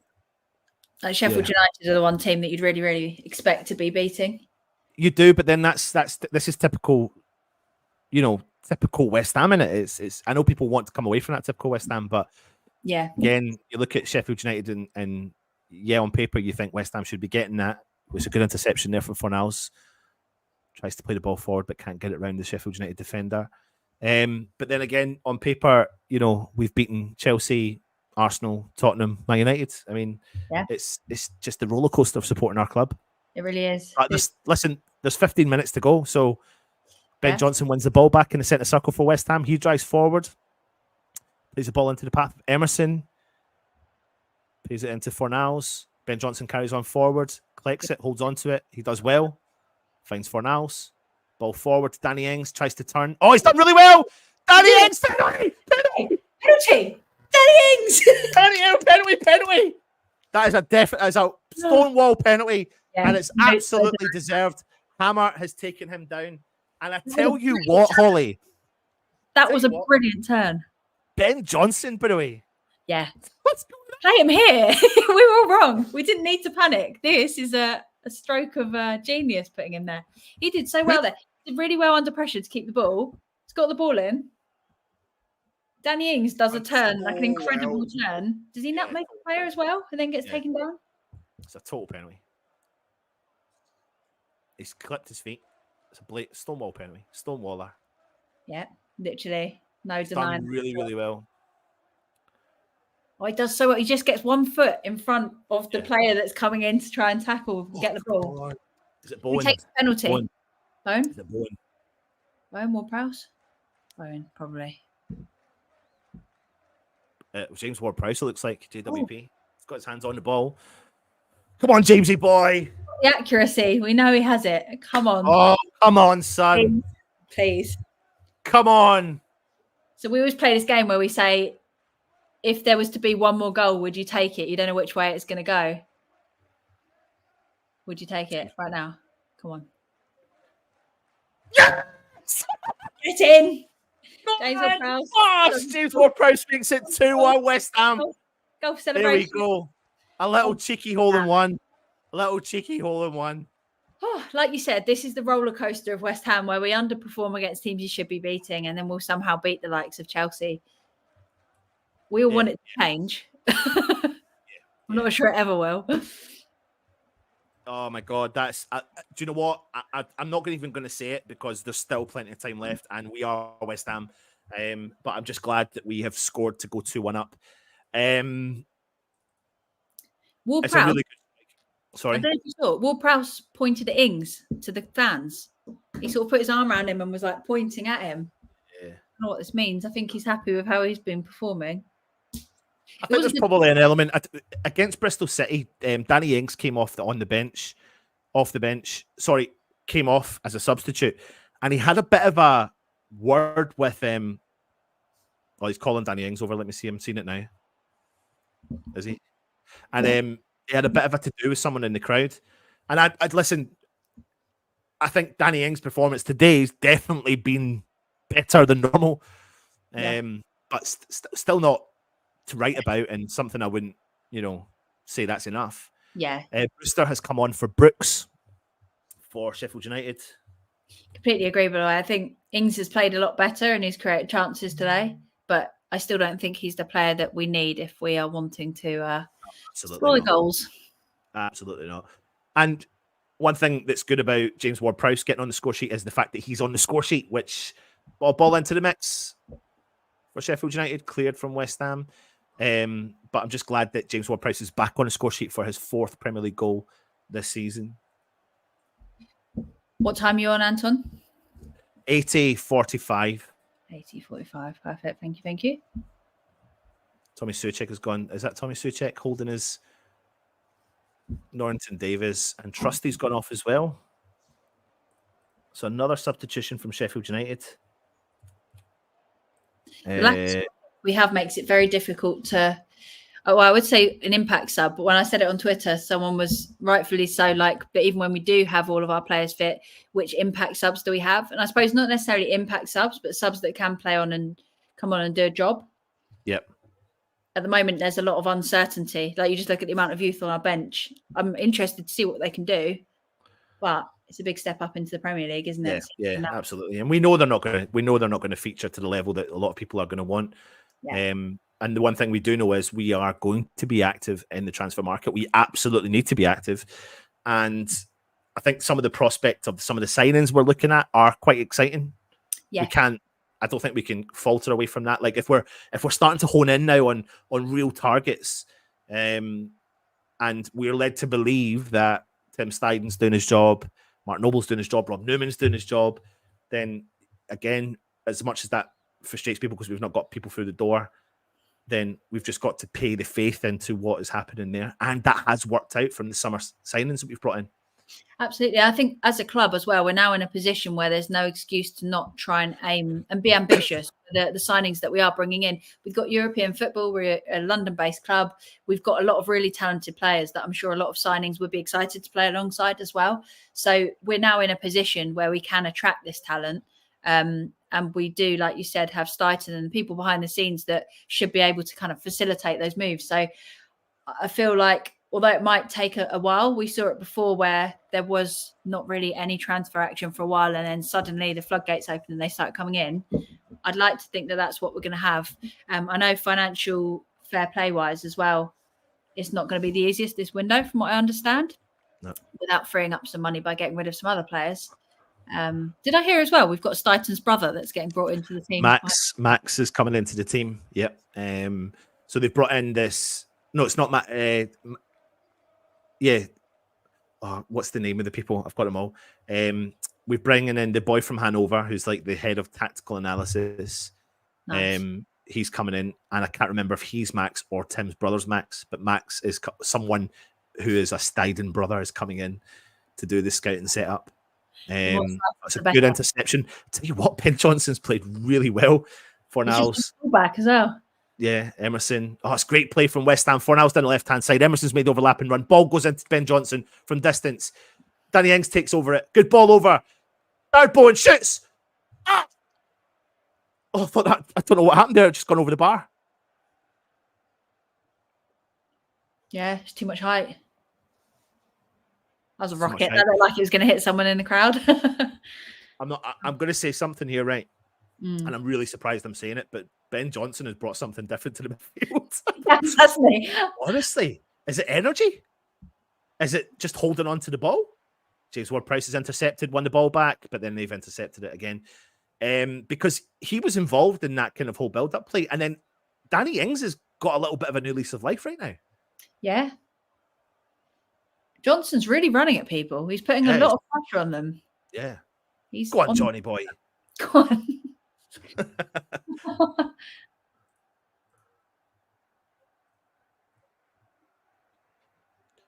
We're pushing them back a lot more because we're putting a bit more pressure on stopping them getting the ball down the pitch.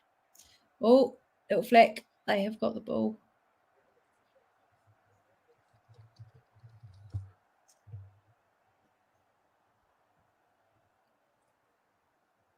Done well there. Got the ball back. Nice touch from Ings. Over to Ward-Prowse in the centre. Absolutely. Bowen on the wing. Go on, can we make it? Yes. That's a great. Miles made overlapping run. Fothering, what is he doing, the Sheffield keeper? That's the thing about West Ham. Again, we've come up against a keeper who looks crazily wild, and we've still not to this minute tested him at all. Yeah. Kind of keeper that you really, and defence that you really want to be testing. It's just a shame. Absolutely. Not managed to do that as much as we would want. Ben Johnson's up as far as Ings half the time at the moment. He wants that ball.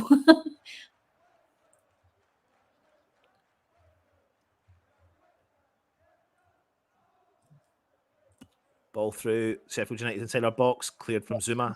Oh, As well, always gone down I think over the ball. It doesn't look great. Zuma's holding his legs. I think Zuma's done. Yeah. Ben Johnson likes the ball, but we're going to play on. Ben Johnson drives forward for West Ham. Zuma's still down inside our box, I believe. Yeah, it looks like it. Ronaldo's. I think Moyes said out. Yeah, kicks it out. Oh, Zuma's in pain. Oh, he's in absolute agony. He's kind of stepped on the ball, and it's kind of like it's like he slipped, and it stretched the leg, but he looks absolutely. He slipped and he's caught himself with one leg. It looks like his knee's bent at the same time. I think it's caught his knee. Yeah, his stud's caught in the ground. His stud's caught in the ground. And he looks like he's nagging. Oh dear. This is a interesting scenario because people were talking about Calvin Phillips, and I said about Calvin Phillips, what he allows West Ham to do is, and people might not like what I'm about to say, is play Alvarez back in centre back. Because Alvarez, his career started off and has always been a centre back, was pushed forward, and I don't think he's precious about his position. So I think that if you did bring someone in like Phillips, it gives you the option. It gives you an option. I don't know. Maybe Zuma's going to be okay, but he's got an interesting walk going on, but he's walking. But that looks like his walk normally, though, doesn't it? It looks like he's been on a horse for like 4 days. They've said just walk over there. Is it Oggy coming on? That's another substitution, and I now can't keep up with the substitutions. And I like to do that on the screen across there, but I now think I'm just going to officially give up. Lot of subs. Could that be Zuma out for a little while? I don't know. He looks a bit groggy, but will he come back on? He looked in a lot of pain when it first happened. Yeah. Norwood for Souza. Let's come on.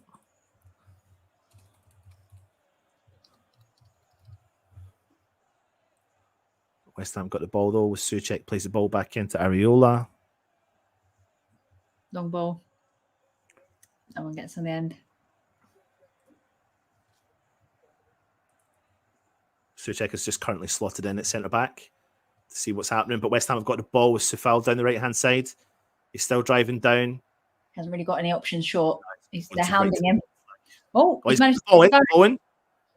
Oh, Ings in the box. Oh, Fornals! Too many of you! Shot from Ben Johnson. What are you doing, Ben Johnson? That was Rosehead. Oh, that was Rosehead. On his left foot as well. Oh, Benny boy. He himself. Oh, dear.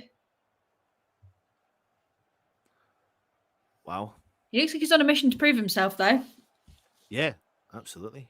Playing wherever is needed. I don't doubt that. I mean, I think West Ham are probably, from the sounds of it, West Ham are playing ball. West Ham want him to stay. Moyes has said that. It's just the valuation seems to be the issue. And as long as we can convince him otherwise. And I think, Zuma's back on. He is. Ball crossed in. Yeah, I mean, listen, Zuma doesn't look groggy because of that tackle. Zuma looked groggy in general. And my concern is he's just getting ripped apart when it's all one-on-one. Just knock the ball past him. He's not got the pace. I love him and I feel bad for saying it, but he's yeah. Yeah, there have been times where, honestly, I think Zuma's defensive kind of decisions are so good. But I think there's only so much you can do when you're so injured and your legs are in absolute bits, basically. Like you said, a player's sprinting and he's at full pace, but it's kind of like... Danny Ings, go on against Fotheringham. Oh, sorry. Fotheringham tried. I tell you what, that's a monumental defensive header there from Zuma. Yeah.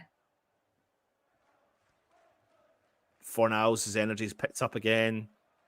But there goes Zuma. He's going to go back and collect the ball. 6 minutes of injury time. 6 minutes. Oh, that's a nasty old tackle on Emerson. Oh, my God. He's just gone straight for that. hasn't he? Oh, Is he going off little that? They're calling for that. fuming. Emerson's. Oh, everyone's little bit of handbags, little bit of pushing and shoving. That looked dirty. I want to see the replay, but it looked like he just slid through the back. I think the ref's calling the player over, but the ref is the VAR will check that. He's given a yellow, but I just wonder if the VAR will check that. From what I could see, I think that's a red. Players are not impressed either. Yeah. Here you go, replay. Oh, that's a red all I day. tell you what, did he even get anywhere near the ball? Oh my God, that's right in the back of his Achilles. That is disgusting. I think that's going to be a red card. If his studs were more planted, that's genuinely like a broken. Yeah, that's a broken ankle. I'm be really surprised if they just play on. Yeah, and he's 2-footed. It's not even like he's completely. Oh, it's far. Yeah. Oh, he's gone over. He'll be sent off. Fully deserved red though. He's 2-footed. He's completely out of control. He's got no ability to stop. You've hit the nail on the head there. He's completely out of control. Yeah. So there's no control in that tackle whatsoever. It's like, when you come off the bottom of a slide and you're hurtling. That is what's happening to That's his exactly body. it. Yeah. For anyone that's just watching, we will be live on the review as well straight after the game. Holly, if you're around, please join us. Amazing. I think I might join you for a little bit. As long as Mia stays asleep, I'm here. Yep. Referees just checking up on it, but they're showing a crazy view of it. Show the proper view of it. Yeah. Right, here we go now. Oh my God! I tell you what, that is one of the worst red cards. Look at how slow. Oh, if his foot's planted, he's out. He's gone. That's like a dislocated. That's so dirty. 2 feet off the ground, out of control. Why is he taking so long? How many times did you see it? Here we go. He's gonna have a red card. Blow the whistle. Go on, yeah. Bar. Bring his Red card. pocket. Red cards. Yellow. No yellow card. Puts his hand in his other pocket. Brings out the red. Straight red. And do you know what, Brewster? You're a dickhead for that. Yeah. That's a disgusting challenge. Yeah. Why has he done that? There's something about Brewster, though. I think we were linked to him for a while, but he's obviously gone to Sheffield United. It was Liverpool he was at, wasn't it? And I'm sure when we were doing a little bit of I picked up the yellow cards. When we were doing a little bit of research on him, I think a lot of Liverpool fans were saying he's got a little bit of a screw loose. Okay. I think he's got a bit of an attitude issue. Okay. I can't remember if it's him. I think it's him. That tackle would make me think it would be him. I would definitely think that. We were lucky that Emerson's foot had not planted slightly more when that contact happened. You're so right. Remember, if you are watching, you will get transferred across once we end the stream to the review. So you'll get linked across into there. Fingers crossed we can go ahead and get the 3 points, but we need to see this game out. We've still got 2.5 minutes to go. Probably 3 or 4, actually, if you take into consideration how long that tackle took. I said about the pace you get coming off a slide. Yeah. So I said, no offense, Ollie. Probably right, Peter. It was a few years since I was asked on the slide, I promise. I should stop. It's frowned upon at the playgrounds. I can picture it now, Holly. Yeah. Go give yourself a proper push. Mia's at the bottom and you're at the top. Exactly. You stay there. It's my turn again. Great play from Ben Johnson. Oh my days, Ben Johnson, I love you. Bowen. Oh, Ben Johnson made a good run as well down the wing. Plays it out. James Ward-Prowse plays it into the path of Foul. Cross it in low. Danny Ings! Oh my God, he can't get the ball in the back of the net! Danny Ings! Oh my God! How does he not put that in? Yeah, Danny Ings, because Ben Johnson's got the ball. Oh my God, Danny Ings! How do we not score? Honestly, he's literally, he's like parked the car, got his shopping out, and had so much time, and he's not put the ball in the back of the net. Emerson. Pull the trigger.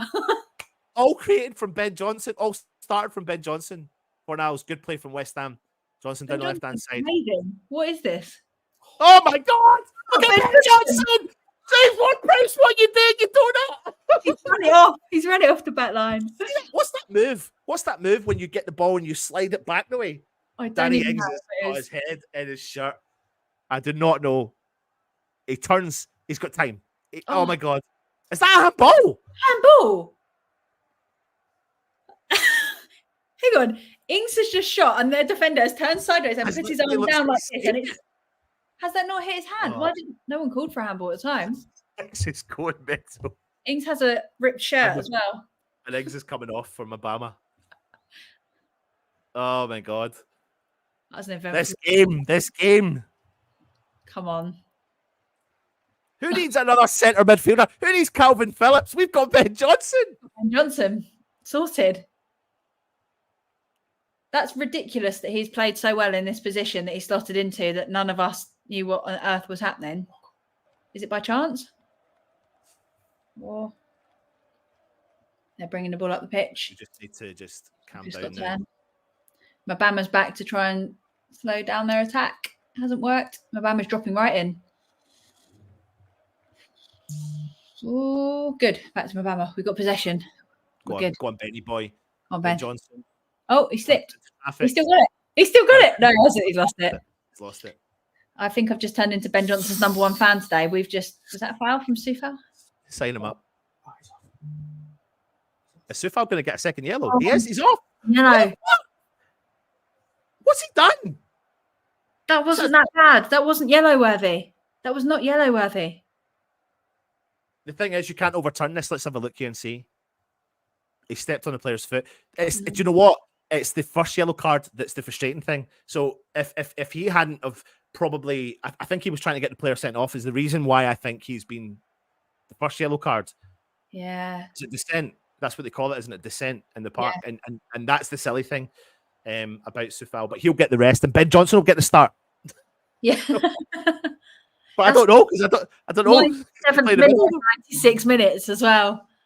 Maybe we'll put Callum Marshall out in the full-back position. Who knows? Why not? Might work. I would be pissed off at Sufal for that because it's the first yellow card he shouldn't have got for dissent. Completely avoidable. It's going to be the last gasp ball into the mix. Just clear it, West Ham. Get it out. Kick it out. They're on the edge of the box still. They're trying to get it in. They're on the edge over of to the our box side. McAtee Oh, pings God. it in back post. Ariola misses it. Oh my Did God! Ariola What, he's given a penalty. He's given a penalty. He's given a Ariola penalty. player. Actually given a penalty. Oh my But God. Ariola's in. Ariola's bleeding. Ariola's hurt. What? Oh my God. I think this is the worst minute and a half after full time there could have been. Is he bleeding? What's he given a penalty for? I think he might have punched their player. I think he's come out and just got their player. He didn't get the ball and he's just hit into their player. McBurney's hand. It's McBurney's hand. It's McBurney's hand is up though. It's all over the keeper. There's no way they can give this as a penalty, in my opinion. There is no way they can give this a penalty. I really hope not. Because McBurney's arm is over the top of Ariola. They've both kind of leapt in at the same time and interlocked, haven't they? Please. I don't know if it's strong enough to overturn. It's definitely VAR checking it. But to me, McBurney's backing in and put his arm over. His arm is over, and that's why Ariola has been hit in the face. Yeah. Hopefully Ariola being down will make them take a closer look at it than they would have otherwise. Otherwise, I think that's quite easy to give because it looks a little bit like Ariola's just taken the player out and not got the ball. But when you look closely, please overturn it.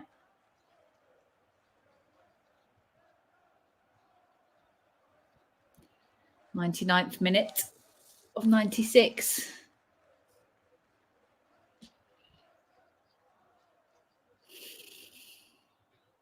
Can VAR do us a favour here and actually overturn it?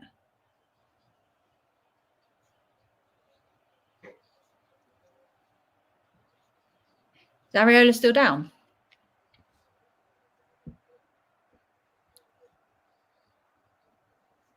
They are given a penalty. They have given the penalty as far as complete. I think that's. I don't understand then because the elbow is in Ariola's face. I don't understand. I know what you're saying about like I thought the I striker agree. took the arm. I was really hoping they were going to overturn it because I can see what you're saying. I'm just not sure that they thought it was strong enough to overturn it. Oh, that's so frustrating, that. Come on, Areola. Make save of your life, please. He's fully cut. Looking at that, how can you not review the contact more closely on Areola? VAR.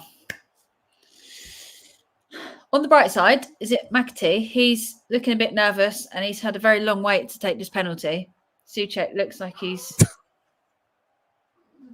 trying to put him off.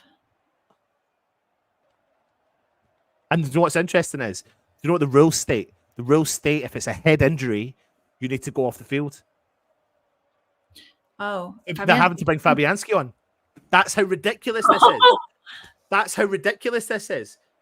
They've had to bring Fabianski on. How the fuck? I'm sorry for swearing, but how the fuck can they not give? I don't understand the rules of football.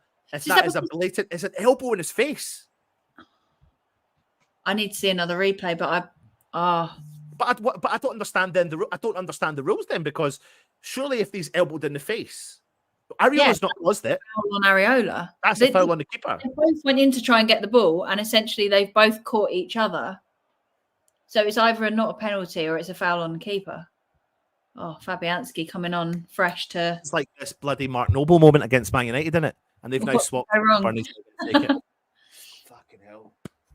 Come on, Fabianski. They've done that on purpose as well, so McBurney wasn't getting grief while we were waiting. Come on, Fabianski. Save us. Please, Fabianski. Please, Fabianski. Please, Fabianski. Oh, please, Fabianski. Please, Fabianski. Please, Fabianski. Please, Fabianski. Come on. Oh, it's got it scored. Went underneath. Fabianski couldn't get down. I genuinely don't understand. I don't know if it's me and my lack of knowledge of football, to be honest with you, because I'm going to rewind it so I can have a closer look. Ugh. Don't understand it at all. And what I don't understand is if Areola's been asked to go off because of a collision with their player's elbow. Yeah, how can you not say that that's a foul? How can you not say that that's not a foul? And it's, to me, I've just rewatched it. Yeah. So are they saying it's not intentional? But I thought the rule was it goes in favour of the keeper if the keeper's been dinged or whatever. I don't. Usually it goes in favour of the keeper, doesn't it? So I'm just watching it. Areola's coming running out for the ball that's floating in. Their player has jumped up basically with an elbow. Give us a penalty! I was rewinding it. I don't know what's happening.